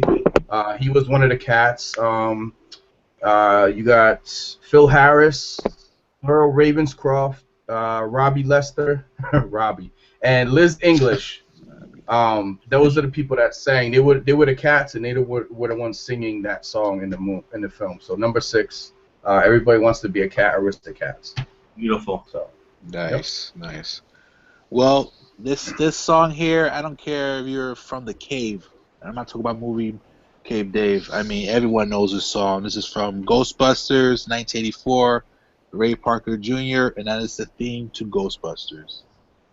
Nice. Can't beat that. Yes. They better not. Someone better not remake it and put it in the reboot. Well, okay, because I know in the trailer, I know it wasn't his song, but they did like a remix of.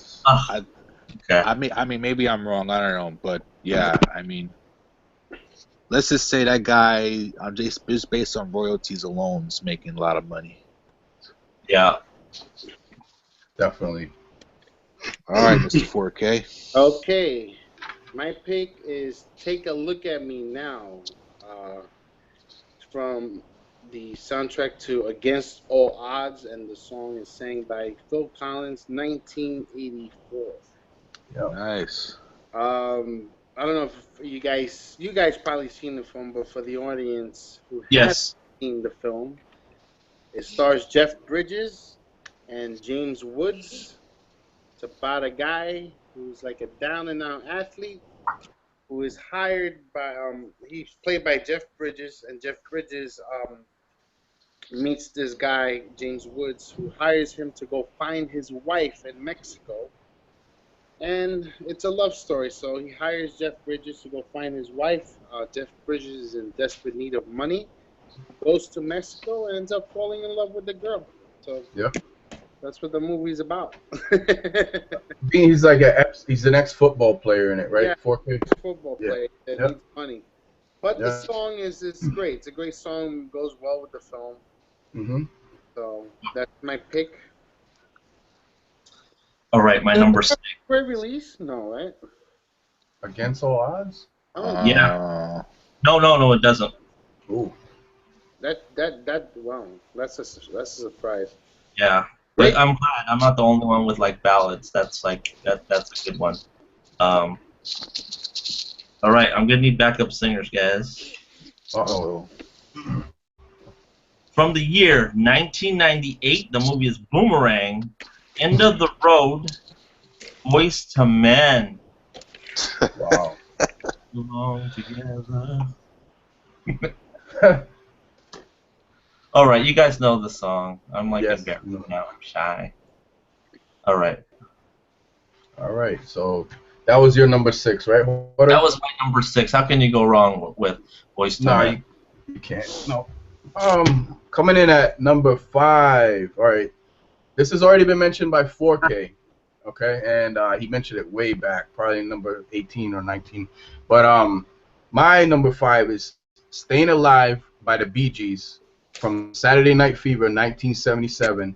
And yo, we're still rocking VHSs, people, because that's what I got right now as far as the fucking movie is "Staying Alive" VHS. Nice. Yeah. Still got this mug, yo. Probably not worth anything, but I need to upgrade. I'm pretty sure it has a Blu-ray, correct? Yep. If I'm okay, so I need to upgrade. But you hear that song? I mean, Porter spoke about it. You know, like Wyclef Jean and the Refugee All Stars, they redid it, and you know that whole vibe. Is you hear that song, you feel like you want to walk in the club and be that dude. You know what I'm saying? So, Staying Alive, man. Number 5. Nice. Leroy. Nice. Go another classic film. 1984's Karate Kid. And we're going with Joe Esposito, "You're the Best Around." I mean, you hear that song, you remember that montage of watching, you know, Daniel's son going through the All Valley National Tournament. You're like, how's this freaking kid getting all the way to the finals? Which they never really show too much of that, but I mean, that's the part of movie magic. But it's one of the most great inspirational songs out there. Very 80s pop. Mm-hmm. Definitely. 4K. Okay, my pick is "Purple Rain" by Prince. Nice. Purple Rain, 1984. That whole soundtrack is just #1 hits. Oh Yeah. yeah. Oh yeah. Yeah. So I There's- don't know what else to say about it, but if you guys at home, the Blu-ray is really good because as far as if you have a home theater system, the music just pops out of the speakers wall. I mean, I love it. I love watching that on Blu-ray, especially when I crank it up and have the surround sound going. It sounds gorgeous Apollonia. on Blu-ray. So yeah, Purple Rain, man, you can't go wrong with that. So I'm assuming some of you guys have other songs. Do you have other songs on that? In your Yeah, I do. So I'm not going to mention them. I'll let you mention them. All right. Well, I'm just letting you know. I said before, Karate Kid, Glory of Love, Part 2, was in my top, but I'm gonna swap it out since it was already mentioned. This whole album, 1999, Detroit Rock City, it was mostly done by Kiss, but you could pick any 3 songs. The actual title, Detroit Rock City. You could pick Beth. But I'm gonna go with Rock and Roll All Night and Party Every Day. Yeah. Mm-hmm. So, yeah, great film, guys. Paul Dano. Yeah. All right. We're in top 5s. Top 5. That was Hoarder's top 5. Now we're on to number 4 on my list. Number 4. I first heard when I was stationed in the army in Germany, and that was back in 1991. I believe the song came out in 1990. It's by a group, actually, a German, I guess, hip-hop type of group called Snap. And the name of the song is "The Power." Oh yeah. This song was in a bunch of movies, man. I mean, the one I first heard it in, actually, after I actually heard the song. This is an example of hearing the song before you see the song in a movie.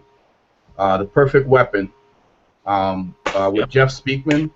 That was that was 91. Hudson Hawk, The Fisher King in 91. Under Siege in '92, and then Three Kings in '99 had this song. That's just some of the songs. There's a couple other movies where the song was in that movie too, but it's just like one of those. Another one I would have on my iPod, and I go into that like training mode, and I want to lift weights and shit, and just like go hard. You know what I mean? The beat did that dun, you know, Mm-hmm. and then like I'm not gonna do the high pitch, but I got the power, Right. Yep. when the rap That's starts. It's classic, man. Yep. Hell Number yeah, man. 4, Leroy. Well, Yeah, well, I mean, I'm not gonna try and use stuff that people use, but since it is my favorite film from 1985, The Last Dragon, I'll pick another song from the soundtrack, which is the main theme from Dwight David's The Last Dragon theme. I mean, I've probably seen the intro 1,000 times and trying to sing the song, watching Timac doing the flips and the kicks. But yeah, man, Dwight David's The Last Dragon from the soundtrack. Okay. Well, pretty much since we're almost towards the end, and what I have left has been mentioned already. So Okay. it's already mentioned all these, but I'll go with from the Back to the Future soundtrack because I already had Power of Love, but I'll go with a different song. Gotta Get Back in Time. Yeah. I think it's called Back in Time. Yeah, Back in Time. Huey Lewis. I'll go with that since you guys already mentioned the Power of Love. That's another cool catchy too. Mm-hmm. Order. Order. Okay, this number 4, 3, 4. Order. Wow. Okay. Yeah, I forgot to show so many. Yeah. Me too. Wow, where should I start? Okay, I'm gonna go with. This is iconic. It recently got more popular with the Skeleton Twins, and that is 1987 Mannequin. Nothing's gonna stop us now. Yes. By Nice. Starship. So those of you that it's a great song. It's a cheesy film. Part 2. I know it has a Blu-ray, and I think I have it, but this is I pulled this out first. Definitely iconic of the 80s, man. Jeez. I actually prefer the actress in Part 2, Christy Swanson. But again, nothing's gonna stop us now. Starship. They were originally Jefferson Airplane, and then just Jefferson Starship. Then they changed to Jefferson Airplane, and then they just went to Starship. So, just they've been around forever. But this is just like, I mean, I would sing it, but Yeah, it's a classic song. I think everyone's it's a heard it. classic song. Nothing's gonna stop us now. Right. Yep. All right. All right. So coming in at number 3. This is also off the Purple Rain soundtrack. You guys are gonna know it right away. 1984 Prince, When Doves Cry. I mean, man, great. I love that song, man, and it's like one of the movies I've seen like when I was young, and just have a lot of fond memories of that. So When Doves Cry, and we all know what the song's about. So his mother and father, and then the turmoil there and everything. So classic song, classic movie. Number 3. All right. Nice. Go lighten it up here a bit. Got a classic from 1984. It's Breakin', and that's Ollie and Jerry. There's no stopping us. Classic, man. You know how it is, man. Yeah, man. Yeah. Awesome. Oh yeah. And definitely get the Blu-ray if you guys don't have it. The I double mean, feature. being that young, my brother loved that movie, and I was trying to imitate him, breakdancing, and shoot, that just the beat, awesome, Right. fantastic. Number 3, 4K. Okay, we're going back to the master of the soundtracks again. Kenny Loggins' Footloose, Ah, nice. 1984, starring Kevin Bacon. What's the song? Footloose. Oh, okay, yeah. That's Yeah, classic. yeah. You can't Footloose. put on your Sunday shoes. Ooh-wee, ooh-wee. AKA Crush, look at you in the chat right at the end. All Wow. right. Shout out to Crush. He was supposed to be here, but it's all good. Next time. All right.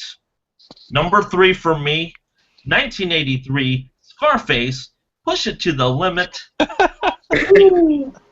Push it to the limit. Yeah. Oh, man. Is that giggle because you're familiar with it, or is cheesy, or Oh, what? it's all the above. Okay. So push it to the limits. It makes you like want to go do aerobics. Makes you want to be dealing coke, yeah. Yeah, there you go. Oh, That's shit. my number 3. This is special now. We're in our top 2. So so far, hopefully you don't pick my top 2, John. Please don't. I know you won't pick one. Please, I don't think so. My number 2 is from 1989. It's from the movie Do the Right Thing. Spike Lee's Do the Right Thing.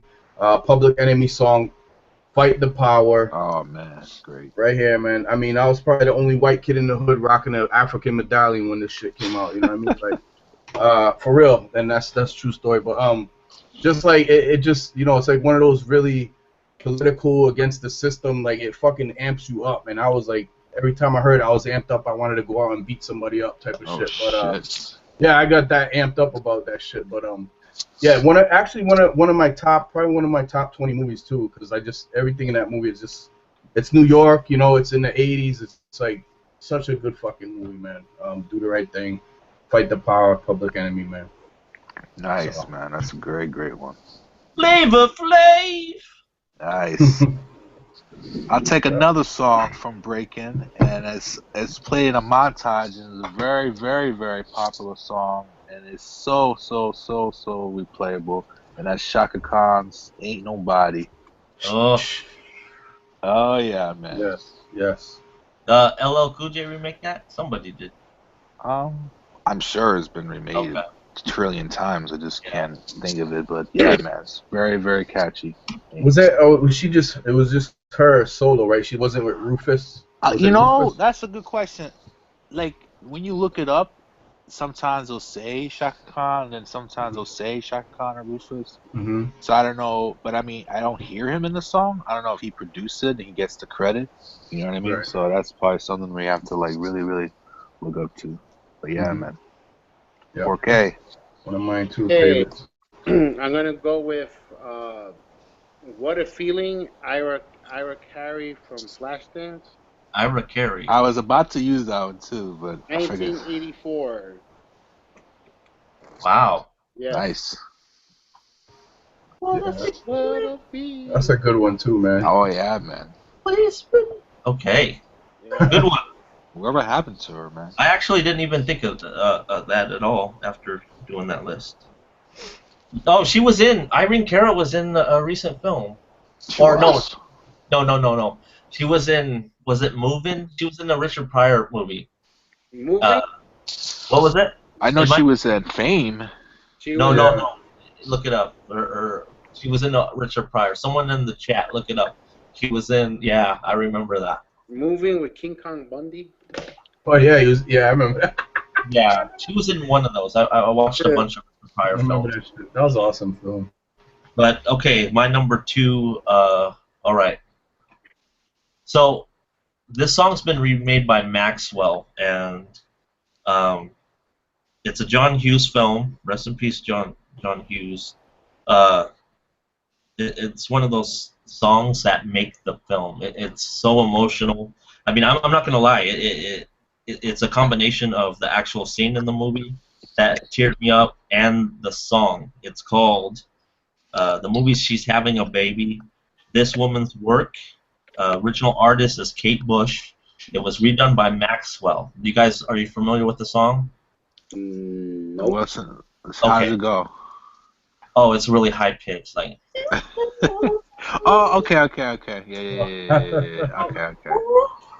I know what it is now. So have you seen the movie though? So Kevin Bacon, Elizabeth McGovern. So the whole, and when we talk about 80s movies, there's no such thing as spoiling because it's been around. You guys, it's like we have to talk about it because so I apologize, but it is a pretty good movie. But Kevin Bacon and his wife having a baby. That's the name of the title, and she goes into like a breach. So it's like the baby's twisted around, and they won't let him in the emergency room, and so he doesn't know if like she's gonna die, the baby's gonna die, but it's really serious. And he's just sitting there in the dark, thinking back of all the good times, and this song's playing, and he's and he's crying, and it's just it hit home. So yeah, I wish I had that ready to play a little bit of it for you guys, but check it out. It's She's Having a Baby, and they have a scene where they play the song on YouTube just like it's a 8-minute, 9-minute scene. But I mean, pretty much the whole movie is right there, and I'm not going to spoil the ending. But that Maxwell, if you look up Maxwell's performance live, wow, he has one of the best voices. Wasn't that? I think that song was played in another film too, the Maxwell version. Well, that would be Love and Basketball. I think maybe had played it. Yeah, that is that post 2000. Yeah. Okay. Yeah, I think that was 2000, 2001. Anyway. Yeah. So, John Steele, right? Number ones, guys. So please don't take it. Number one, man. Leroy already said it. It's from the movie right here, Breaking. The first one, not the second one. Get it right, people. Yeah, yo. Is Ollie and Jerry, man. Breaking, There's No Stopping Us, man, from 1984. Yeah, great. That's song. my number one. Are there other films and with songs in film that I put on that same level? Yes. It's just that 1984, man. That's when breaking was really big, and I was really into that. I used to break dance and all that shit, pull cardboard out from the dumpster, all that bullshit. So, that just like was hit home for me. So I used to love that song and back then. So that's my number one. Sweet, man. Can't go wrong, man. I mean that's pretty high on all. I had that on my list, but I knew you guys would pick it, so I went with something else. So that just shows you that. I mean, didn't we all watch it at a point, or that was Beat Street? But that's something I revisit all the time. Oh yeah. I mean, the second one is more entertaining acting wise. I think the first one has like the better story. Man, the second one was so cheesy when everyone would just go on the street. I know, but that's what I'm saying. It's entertaining. It's funny. No. Like in the hospital scene. They're in the hospital. These guys are on crutches and wheelchairs. These guys are doing backflips and shit. I'm like, damn. Yeah, that was ridiculous, but yeah. That song is good. But like you gotta love it when like was it the beginning of Breaking 2 where like they're having like a showdown with like some other crew or something like that.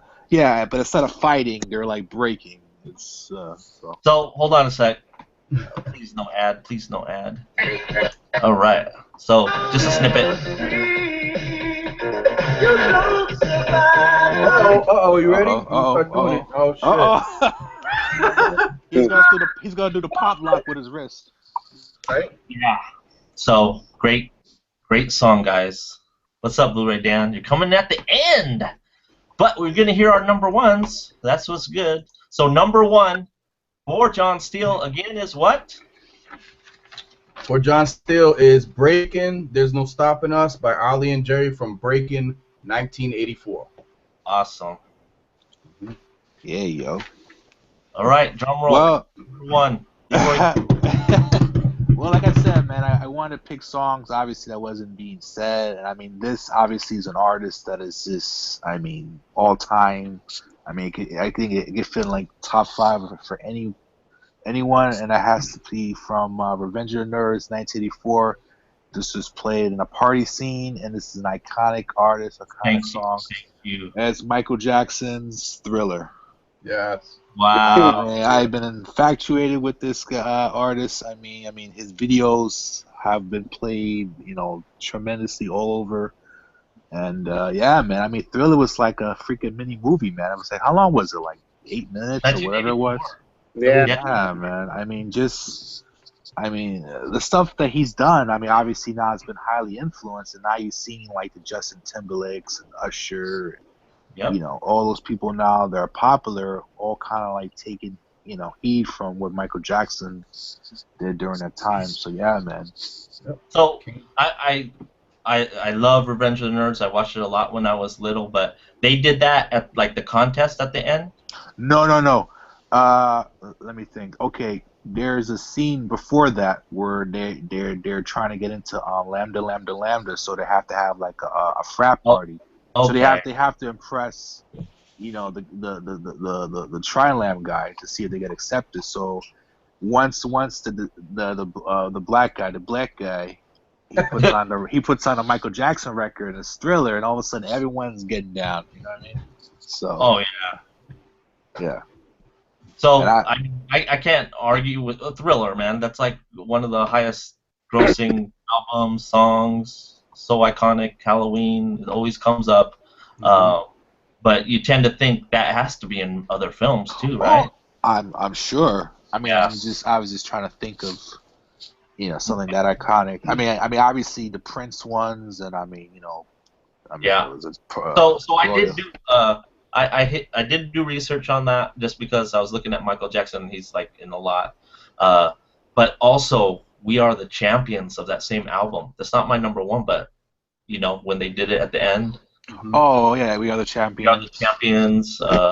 We Will Rock You, kind of.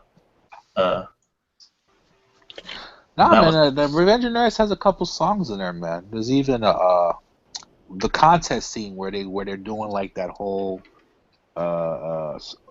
It's like a techno sort of like song or whatever. I forgot. Yeah. But yeah, that was pretty cool too. But yeah, man. Let's see what 4K has. Yeah, yo.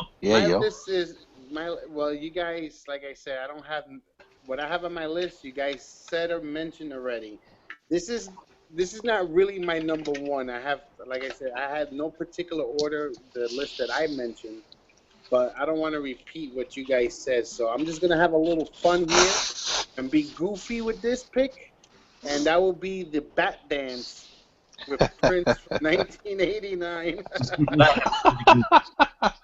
That is very goofy, but that's cool, dude. Yeah, I had to. Everything the movie. I thought you were gonna say Scandalous, but okay. No, the Bat Dance from Prince, from Tim Burton's Batman 1989 film. Oh, definitely. Act a little goofy there, but why not? You know what? It's that film had to do a lot with, my favorite Batman film, by the way. Just the Joker, just everything. And when I was growing up, I thought that was like the best movie ever, But the album itself, the Bat Dance, a little cheesy, but I don't blame you. All right, guys, that's 4K. Are you gonna cut out? Because we're gonna probably do honorable mentions and stuff. Yeah, I'm gonna cut out because it's already 12:21. So. Okay. Well, you can hear my number one before you go. Okay, good. The number one, I will play a snippet of you because I start naming it and you'll already get it. But the reason why this is number one for me is because like just a couple beats of the song, or it's not even beats, melodies. You know what it is. It's so iconic of the 80s. So iconic. And that is, you might not even know the artist. I had to actually look up the artist. Here you go.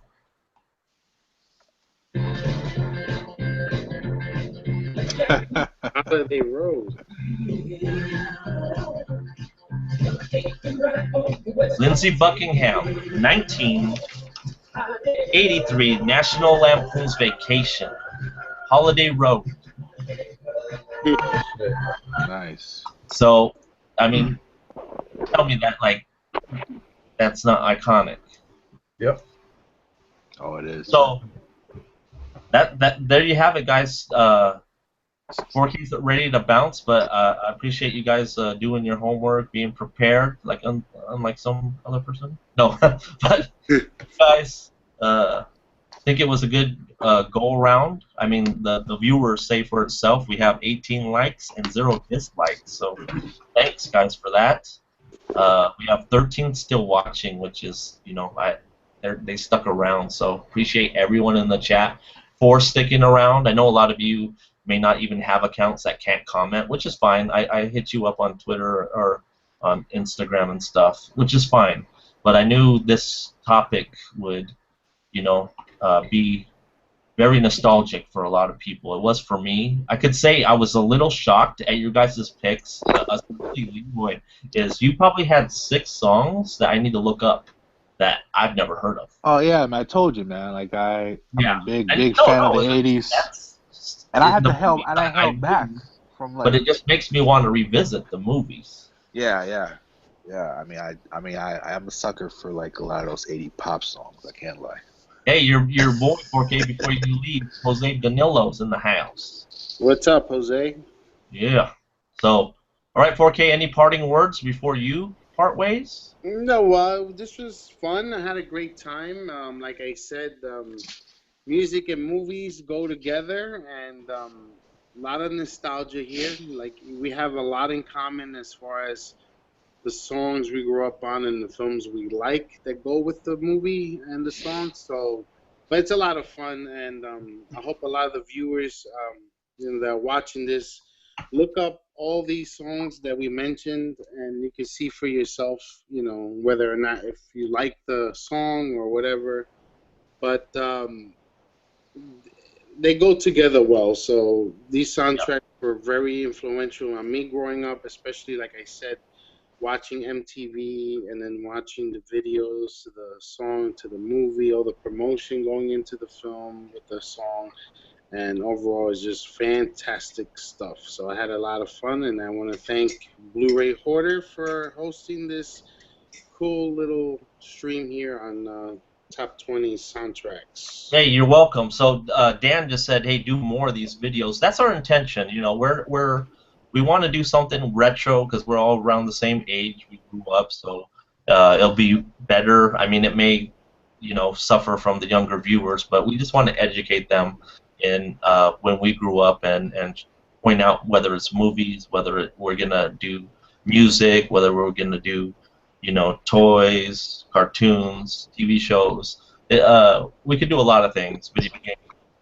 But I just want to say, those that stuck around, thank you. We're going to have kind of, not a contest, but a competition. So I need you guys to, if you stayed for the whole thing, who here, like, I would say had a list more towards your taste. So the one that gets the most votes, is going to pick the topic for the next time we do it.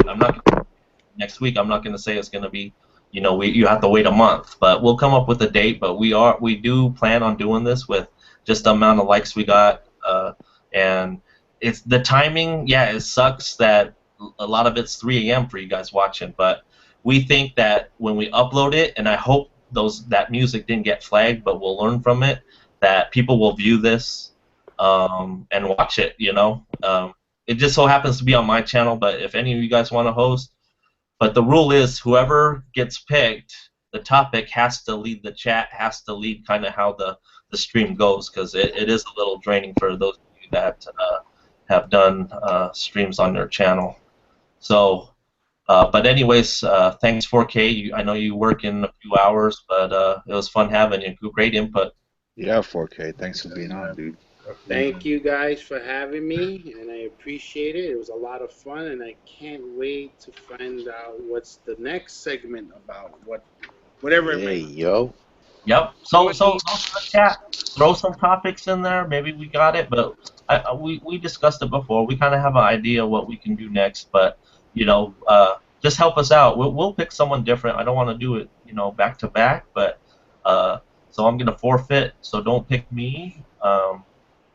Hopefully, or you can pick me, but if I win, I'll pass the buck to someone that wants to do it. So so just start listing names, guys. Don't be shy. Don't be shy. You control it. So you can actually control maybe the Why you topic. don't buy? So please, man, please. Bye. Why you don't buy? Wait. All right. Libu buy. Okay. So you guys still good? Peace 4K. Yeah. Are you guys still All good? right, guys. Thank you very much, and I will talk to you soon. And hopefully, the audience could, pick someone so we could start the next topic. Yeah. Yeah, All right, man. Have a fast day at work tomorrow. Thank you. Yeah, yo. All right, bro. Good No night. hooky, yo. Peace, Thank man. Right. The death wish has left the building. All right. Okay, guys. So those in the chat, do you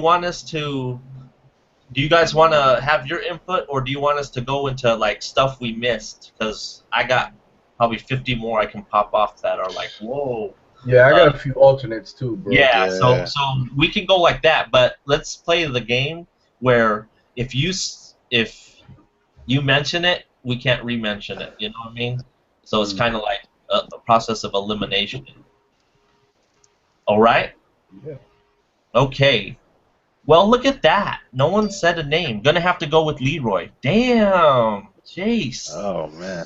Ladies All love right, Leroy, guys. man. That's Nah, yo. I don't know about that. Triple L. Ladies love Leroy. Yeah, yo. Yeah, Oops. yo. They like that glizzo, yo. Oh shit! He said you picked Tears for Fears. That's 2 Okay. votes. Oh boy. Come on, still has some good stuff, man. Man. See, where's all the women? Lisa, come on, man. I had all those ballads and shit. I sang. He's I know. saying. He's serenading motherfuckers and shit. Yo. Oh, yeah. And he's saying to We get me. goofy at the end, so Yeah. we getting it. So, okay, we're just gonna end there. 2 in a row for Leroy. Green gets to pick a topic, and you know why Oh shit. I like that? It's because he has to show up on here. Because he's leading it. So if you guys are like, how come they're not doing it again? Where are they? It's because of Leroy slacking ass. What? Damn. Oh my god. Call me out. Yeah. So Leroy, any ideas? We'll keep it a secret. I'll think of something. Okay. Yeah, I don't think I have All right. definite, but Yeah, thank like- you for those who voted for me. That's very cool. All right. Yeah, yo. Okay. Don't say anymore, guys. I'm like really depressed now. Like, What the I'm not gonna fuck? see you guys anymore. They're like, yeah, mission accomplished. All right. So I'm just gonna pop off like 5 at a time because I got lists of 100. So Dang. I'll go quick, guys. If you got some backups, Leroy? Yeah. I mean, I have. So we didn't mention, guys, what we're talking about again for those that join us are pre-2000 songs.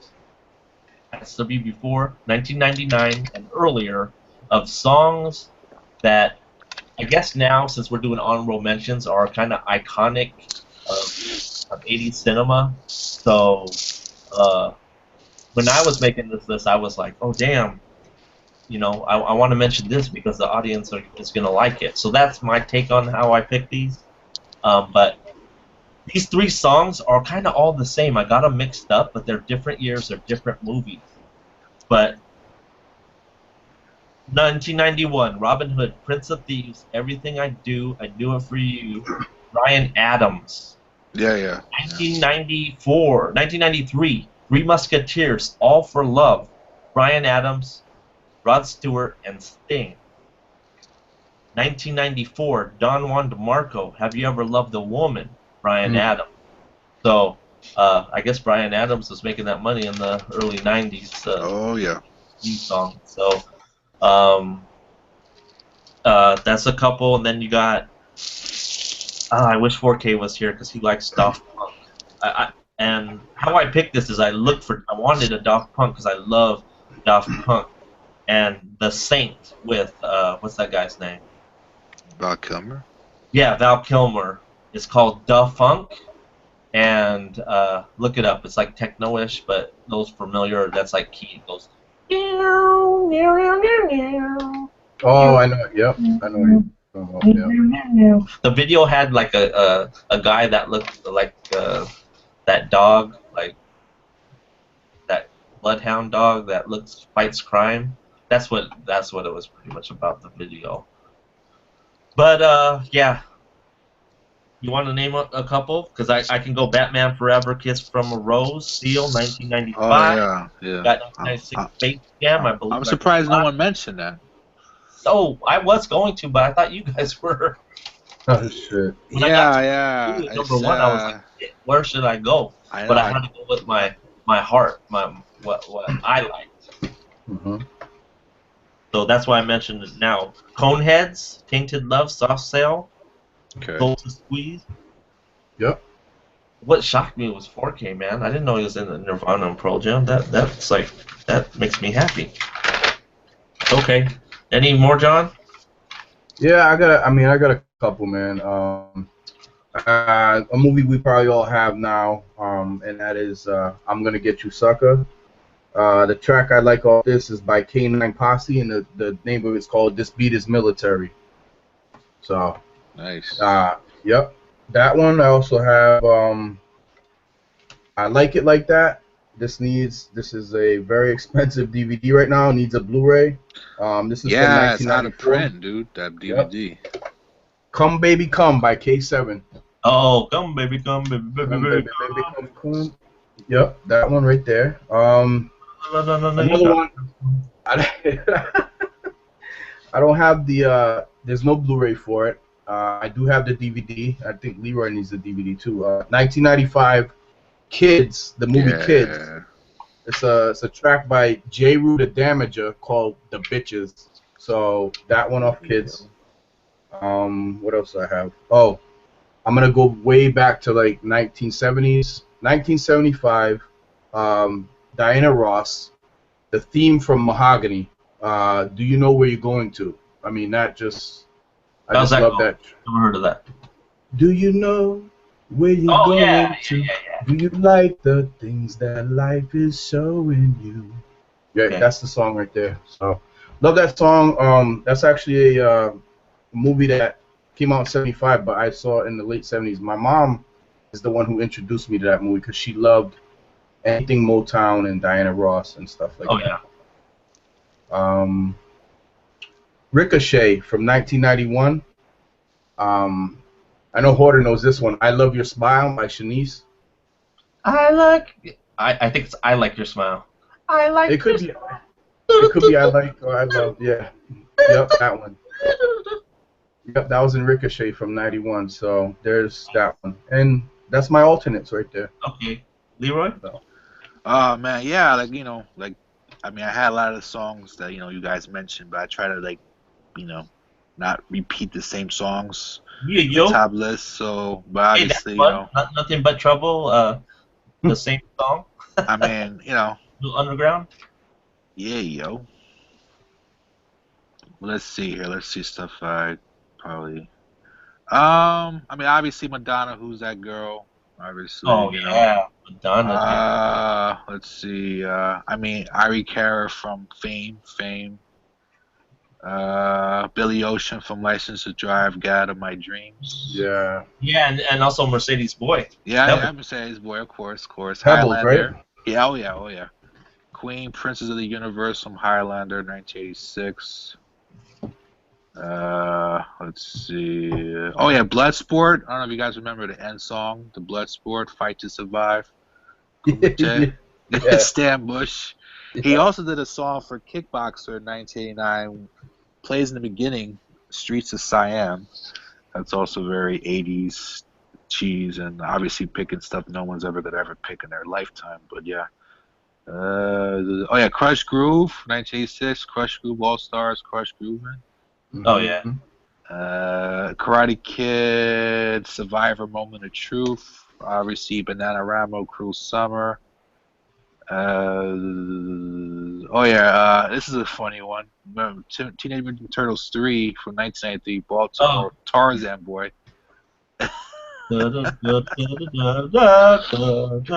Yeah, yo.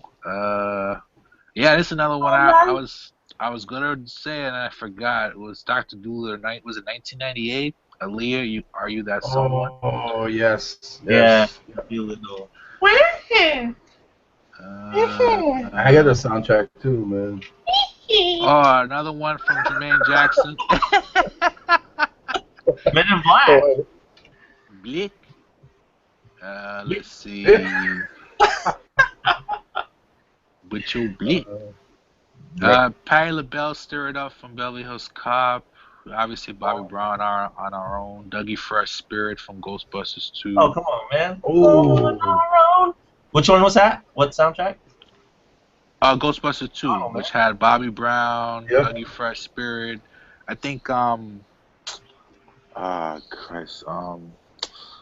Run DMC, they did the Ghostbusters song. I forgot what the actual name of the song was, but they did a track in it too. This way. no. I know, Not Walk but- This Day. I know, but that has to be in one of those songs, one of those movies. And then a Jermaine Jackson track from About Last Night, Rob Lowe, 1986, called Words into Action. Mm. Yeah. Ooh.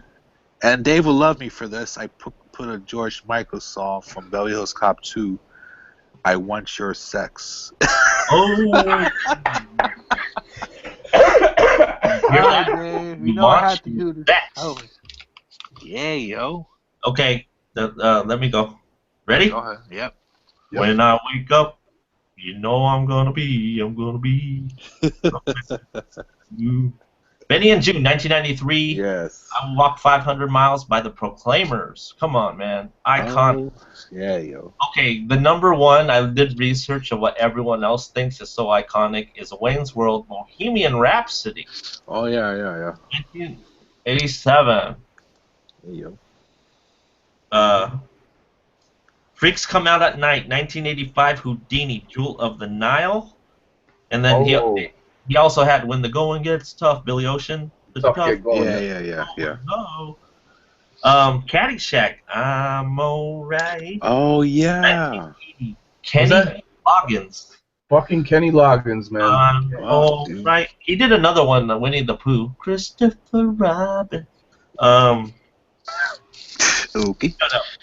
1990, from the movie Ghost, Unchained Melody, iconic scene. Righteous Brothers. Okay. I need your love. 1989, I think it is, or 7. 1989, Lean on Me. Bill Withers.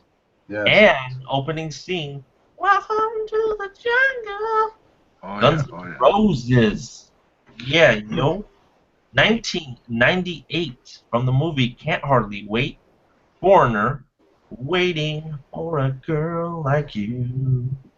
Okay. Oh, How wow. can we forget 1998, A Night at the Roxbury? What is Oh, yeah. Hathaway. Yep. Yeah. 1982, An Officer and a Gentleman, Up Where We Belong, Okay. Where the Eagles Fly. Joe Cocker and Jennifer Warnes. They also did Dirty Dancing, or Jennifer Warnes did, with Bill Medley, Oh, yeah. Time of My Life. Yeah. And then also on that soundtrack you had She's Like the Wind, Yeah. Patrick Swayze. Patrick Swayze, and then you had Hungry Eyes by Eric Carmen. Yeah. And then we also have Wildcats, 1986, the football rap at the end. Yeah. Wildcat. Football.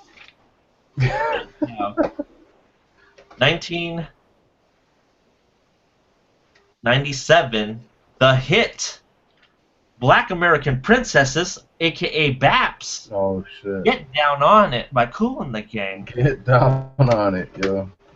1999, South Park, Bigger, Longer, Uncut, Uncle Fucka.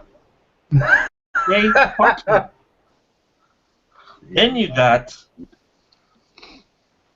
from 1987, Stakeout, which was mentioned, Steve Winwood's Higher Love. Oh, Yeah, okay. That's a cool That was one. in there, huh? Yep. Oh man, I had this on my list and I took it off because I thought you would say it. 1985, Vision Quest, Crazy for You, Madonna. Yep. Remember that? 1998, City of Angels, Iris, Goo Goo Dolls. 1996, Fear with Reese Witherspoon, Mark Wahlberg. Wild Horses, Sundays. That song that they're on a roller coaster, iconic. No more fingers. 1982, Rocky 3, Eye of the Tiger. Yeah. Yeah, I mentioned that one. Oh, Yeah, I mean, yeah, he mentioned, so I didn't want to re-mention. So 1993, Dazed and Confused, a lot. Magic Carpet Ride, Sweet Emotion. Nice. Then you got House Guest, 1995, Brick House. How iconic is that? Mm-hmm. 1980, Ow. Annie, Hard Knock Life, Tomorrow by the Orphans. Not the Warriors Orphans. 1997, great album. Grosse Point Blank, Take On Me, Aha, 99 Love Balloons, Nana, and Let It Whip, Jazz Band. Let it whip. Oh man, yeah, I totally forgot about that. Then you got 1995, Casino is the movie, House of the Rising Sun, The Animals. Mm-hmm. And then you have Goodfellas, 1990, Derek and the Dominoes, Layla. Train Spotting, 1996, Lust for Life, Iggy Pop. Lust for Life. And then Rush Hour, 1993, How Deep Is Your Love for Me? I thought you were going to say it. You never said it. Well, no, that was Crush's. I thought Crush was going to join this chat. Okay, here we go. Jen's participating. Help her out. We got 1987's Back to the Beach. Surfing Bird. Bird, bird, bird. Bird is a word. Okay. And then we have 1998 classic, I Got the Hookup. Oh, if you hear me. Oh, That's shit. the beat. And then, I mean, you got St. Elmo's Fire, man. Like, not that many. Oh. You got St. Elmo's Fire, I'm a Man in Motion. And then the other one is that, whatever. Chariots of Fire, you know, how does that go? Dun dun dun dun dun dun. Dun dun dun dun dun. Then you got Arthur, 1981, Arthur's Theme. Arthur's thing. That's also Christopher Cross, right? Yep. Yeah. In New York City. Okay. And then you got 1997, Selena, I Could Fall in Love, and Dreaming of You. And then, finally, I think we have... Oh, I just want to show you some great albums, like great from top to bottom, iconic Blu-rays that the soundtrack's good. Empire Records, this is from the 90s, 95. Great album, a lot of good songs. We got The Doors, of course, everyone knows The Doors. You have iconic song, Aerosmith, I Don't Want to Miss a Thing. Right. Rush Hour, great. Of course, Purple Rain. Yep. Oh yeah. This was mentioned, Desperately Seeking Susan. Yeah, I have to get that Blu-ray of that. One day, oh. Yeah, me too, man. You want to go home? Come and me one go home. Barry Belafonte, 1987. How did I get life? Judgment Night. That's a great album there. There's a lot of crossovers between alternative and rap that they combined. Yeah, Onyx and who the hell was it? Onyx. Yep, I remember that. They Yeah, were like Pearl Jam or Cypress Hill and Sonic Youth. Cable Guy. If you want somebody to love. Oh yeah. Yep. And then obviously the Wedding Singer. We forgot about that. Adam Sandler joint. Pass the Dutchie on the left hand side. Pass the dish. That was in that movie? Yeah. Oh, I mean, yeah, because it's taking place in the '80s, so. Poetic justice. Just even for the left hand side. All right, guys. God. Let's read comments now. Someone want to help me out? Yeah. I think the guy. Didn't 4K mention that song from The Crow? Yep. Yeah. Jose Danilo was asking. Yeah. We did a top 20, guys. So when you just joined, man, we listed a lot. So some were repeats. We might do if we run out full soundtracks because there's a lot of scores and stuff. I know Visual Expression was hinting that he would like to be a part of the score one. So yeah, I'm like I said, I'm open to suggestions, or we are. But I know Jen's very active. All right, American Werewolf in Paris, Mouth. Is that the one with the girl, or is that the one with Bush? I think that's the one with Bush. Mouth. Oh, sorry. Ain't nothing wrong with the little grass. Yeah. Love Roller Coaster. New Age Girl. I don't know that one. Jen, can you sing it for me? Okay. Very good. All right. Yeah, yo. Jose, how dare you be super late? How dare you? Data was ready back. Extreme is back. So, any more music-related questions? So, what we want to do with these topics is just stick with the topics, guys. Does anyone want to hop on and sing a melody, a closing out melody for us? That's possible. That'd be fun. But other than that, any last words from you guys? Damn it, I'm supposed to extend this for Paul. Keep it going, guys. What time is it over there in Paul will be 3 hours behind from me, so in 15 minutes he should be home. So let's try and stretch this out because that guy had.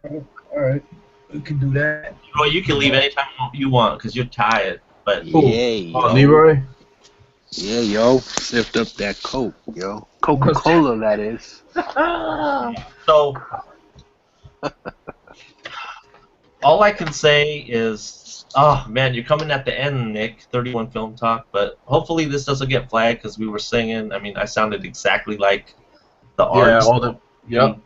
Have to, flag for that. But who knows? And all this is the that. first one, but I think it went pretty good. I'm not tooting my horn, but yeah, you have to put work into this because more live streams are just totally, we talk about whatever, but sometimes the extremes you get a couple guys on and then it's over because they're chatty Cathy. I mean, I'm not naming names, but you know how it gets where it's just not everyone's involved. And this way, we have a topic, everyone has a list, everyone gets involved. So any suggestions, feedback, we'll take it. But we will have guests, occasional guests come on. If you're special, if you tell me, that's your specialty, that's your favorite topic, and you grew up in that time, or you have, Paul, he's 16 years old, but he knows everything about 80s music. So he loves it. So Not more than me.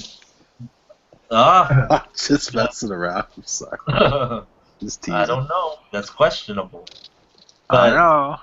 Yeah, the soundtracks as a whole, there's a lot of good soundtracks out there, but to me, again, it's the actual song in the moment of the movie. So whether it's the opening, the closing, it ends it on a good note.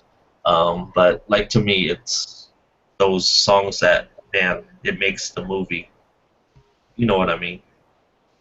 Dude, off topic a little bit. I just read the nicknames you gave us in the fucking. Yeah. You like it? Yeah. I was just like, okay, like, what do I have for 4K? Right. No, Yeah. And then man. I had Crush on there as Mr. Roboto and Sir, I crushed a lot, and then California Dreams. Yeah. Yeah, but I had to delete him because he was a no-show.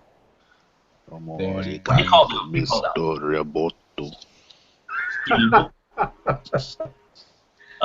Roboto. Yes. So future topic, Leroy and me. Oh, but it has to be. I mean, you can do a separate collab if that's what you're asking, because this is particularly 2000. This is retro, so 2000 beyond. So if you're talking about like Jet Li, I could do like Shaw Brothers or yeah. So if you want to talk about old school, Bruce Lee.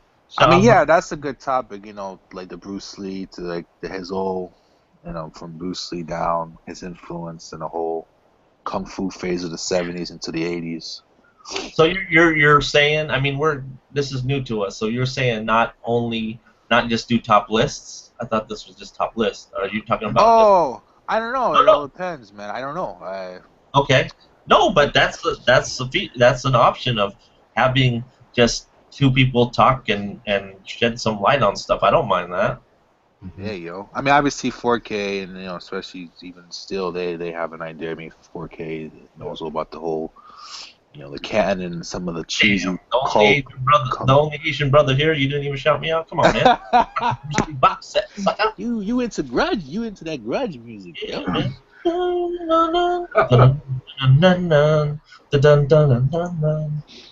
But yeah, man. I mean, maybe top 80s. Like yeah, Jay said, classic 80s action movies. Yeah, man. That's like the Godfather of those over the top, no pun intended, action movies from that time period. You know. Yep.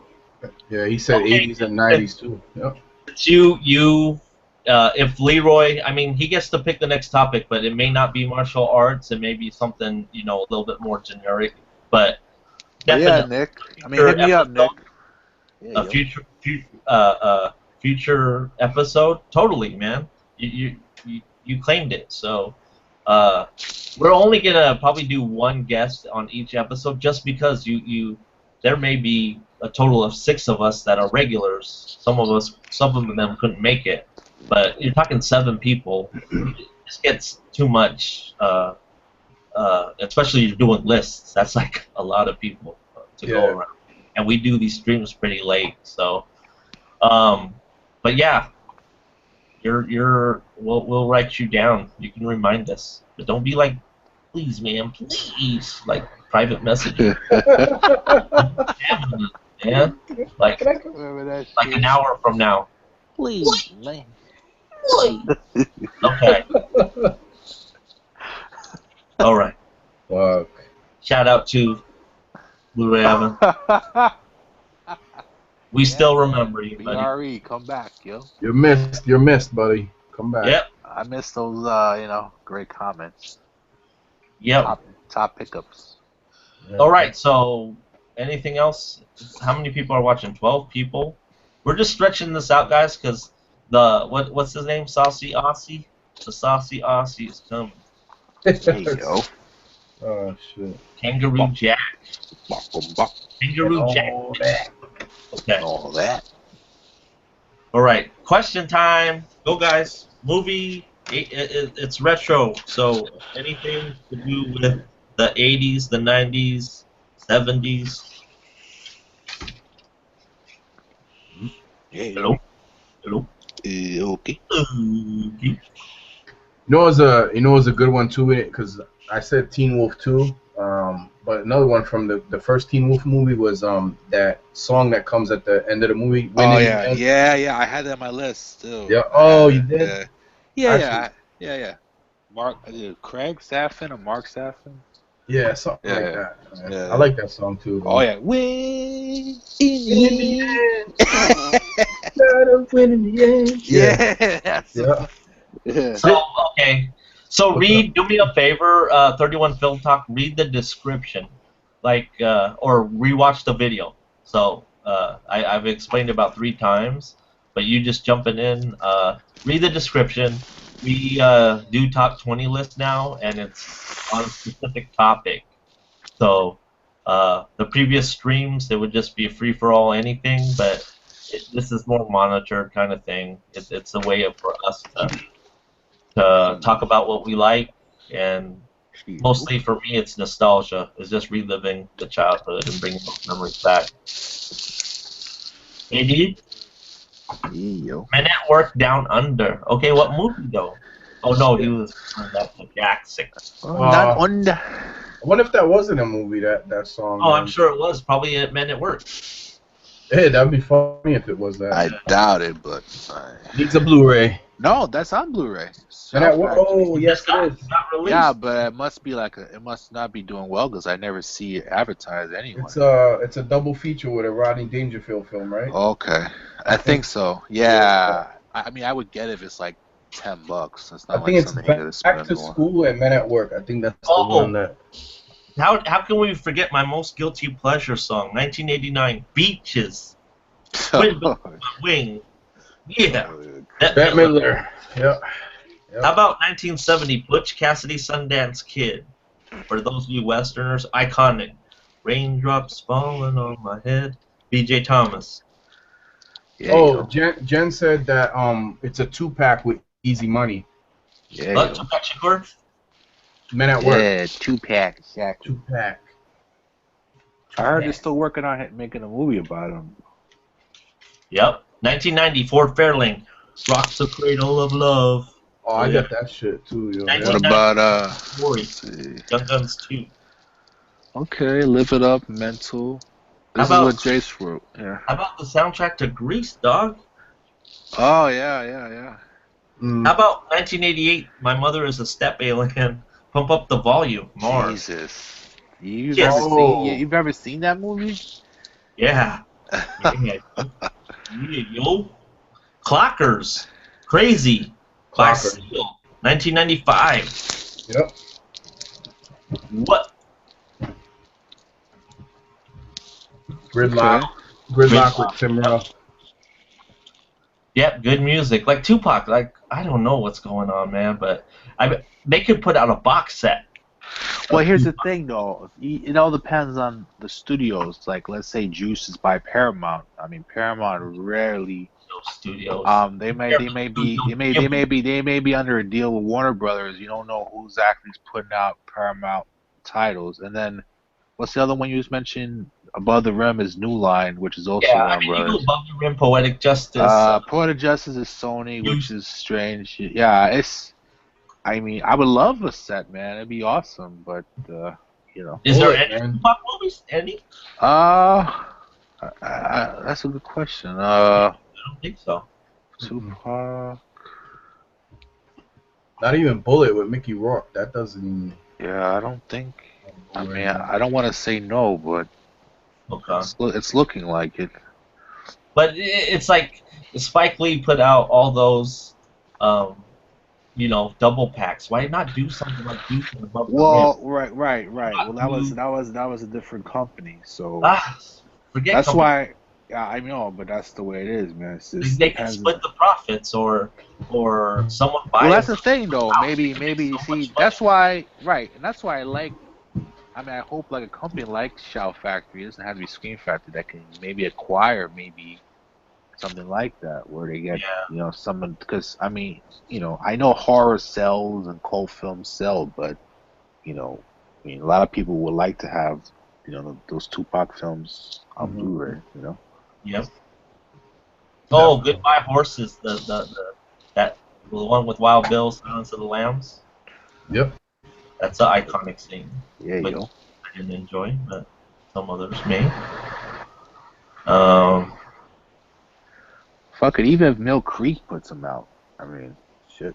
Yeah. This is something. Like, I mean, they put out My Science Project. I mean, so.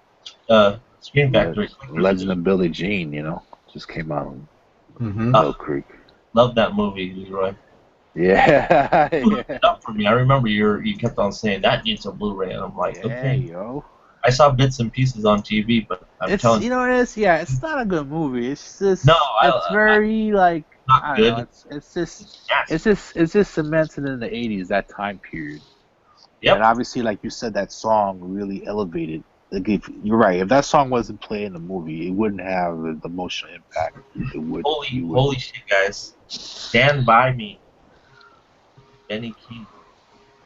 Yep. 1986. Yeah, see, Hoax is right, man. He says a lot of studios don't like to license out shit. He's right. Damn, Hoax. So the only one that does is MGM, but obviously, I don't know any Tupac MGM titles. Well, shout out to Hoax. He's been from Extreme #1 to now, man. He's been a commenter, and I know he works at he's still at the hotels, man. Killing the rats. Let me get that 2 hour deal. Pat Benatar Invincible. That's what I said. Pat Benatar. Jesus. Yeah, Not, but you know, I read a story that she doesn't. I don't know. Not that she doesn't like the song, but she doesn't like the film. I don't know why. That she yeah. like. Yeah. Well, she's done like Small Soldier. She did a remake, The Love Is a Battlefield, with I think Queen Latifah or MC Light, one of the two. But it was like, dude, like she's awesome. She's like hardcore. Like it reminds me of like Joan Jett. That just dude belts it out, brings it. Hey yo. Yeah, she hates the movie. Well, that's why she's not in the Hall of Fame yet. Well, that's That, probably why. That's probably one of the reasons why. Because Legend Billie Jean never got an official DVD release either. no. It just went from VHS to Blu-ray. Wow, I did That's not know that. crazy. Yeah, yeah, yeah. I had to get like a bootleg copy a couple years ago. It's just not on DVD. Yeah, It's just crazy what doesn't come out, or you know, like Steel Sentence in the video. It's like, I mean, there's still stuff that's still stuck on VHS that hasn't even touched DVD yet. Yep. Oh yeah. But And slowly but surely, like man, like you said. I'm trying to be optimistic, and then now looking at this whatever Ultra 4K, I just don't know if that's gonna really take off. To be honest, I mean, I don't. Well, I guess we're gonna just have to wait and see. Like, I still think the studios are really leaning towards the streaming aspect, because I mean that's just the way it is. As much as us collectors don't want to hear that, you isn't know. that an '80s song? That's just the way it is. Yeah, will never Um. change. All right. Yeah. Oh, you're talking about that's Tupac. Tupac. Oh, it could be, Yeah. but I was mostly thinking the '80s. Yeah, But yeah, but there is an '80s song that Yeah. he samples yeah, from. changes. Okay. Yep. Night in the Comment. Yeah, Yeah. that's the one I like too, man. It's a very culty. So.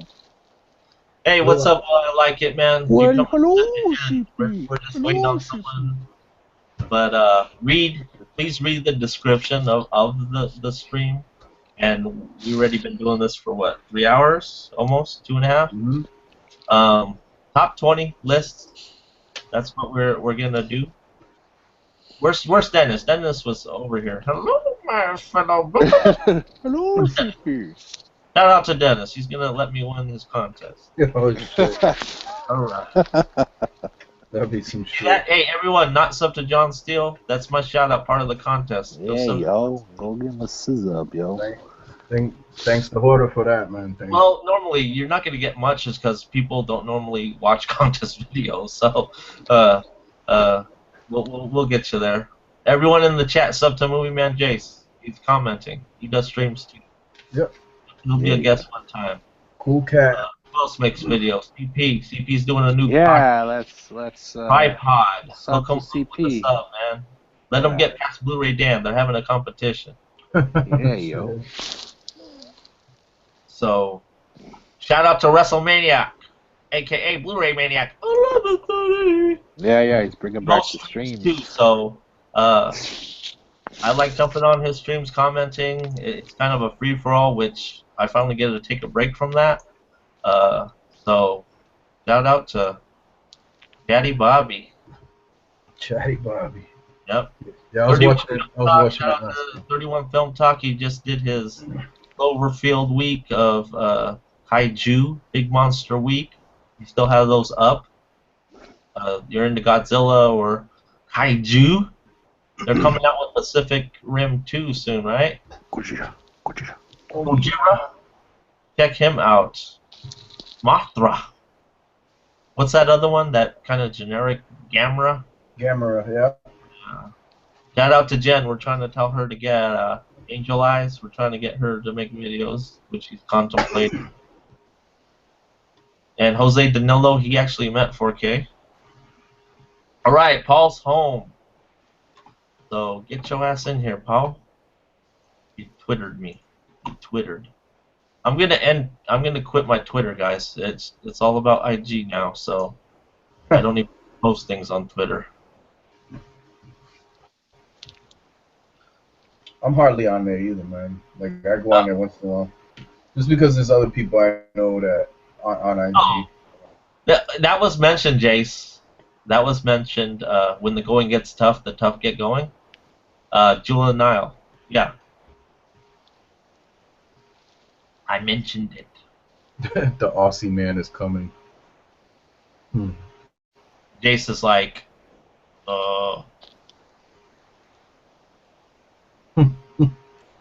Jace, you got any Aussie songs or what?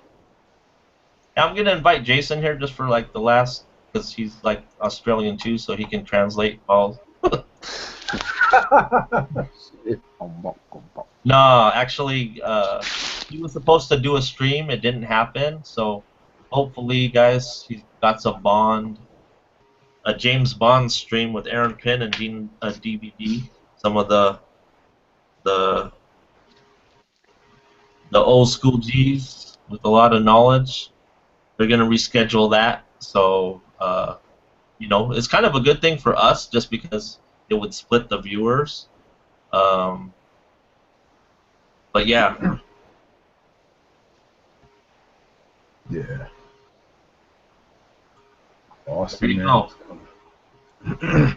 Still got 14 watching, man. I know, that's why. Well, they see Extreme and then they're thinking, okay, this is gonna keep me busy, because what you got is a lot of people at work and just listen to it like a podcast. You got a lot of people in the UK waking up. It's just to the point where we'll do those, but there's a lot of people doing it already that, you know, you can't do it every night. That's what kind of made me really stop, is because people were like expecting it, and I was like, man, sorry. It's like, I'm in Vegas. I'm winning that money. I'm winning that plane. Please, man, please. Please let me join in. There he is. All right, hurry up. I'll do it. Go. We got 5 minutes. Go. Uh-oh. Let's do it. What's up? All right. No, you can introduce yourself. What's up going on? Thanks, Horta, for letting me on this X stream. Name's Jack699, your boy from down under. Yeah. Let's do it. Damn, you got a deep voice. Go ahead. I know. It's like, oh, good. Oh, What's going on, Leroy? Oh, bro. John? What's up? What's up, man? Long time no talk. All right. Hey, we're gonna, as we do this, we're gonna say if we mentioned it. Okay. Okay. Done. Go. Number what? All right. 20. Yep, 20. Okay, I'll do the first. So what I'll do is I'll do the first like 17, and then like I'll do just the top 3, like my favorites. Okay, hold on. Jace is here to translate in case you. Okay. Hey guys. Moving man, Jace. Jace. Yeah. What's up? Hope you're doing well. I'm doing well. Yep. Great. Awesome. Right. Wait. All right. Rocky 4, 1985, Survivor, Burning Heart. Nice. Nice, Jack. Damn. You didn't say that. We didn't? This guy Alright. might be good. I told you. Flash Okay. Gordon, 1980, The Hero, Queen. Yeah. I knew that one. He's Those little, schooling. those little bastards. Good. Go on. Cheater. Back to the Future, Power of Love. Oh, Yep. Forky said that. I said it too. All right. Sorry I spoke. No, it's good, man. No, you're doing good. That Keep means going. you're doing good if you copied us. No, I got them written down.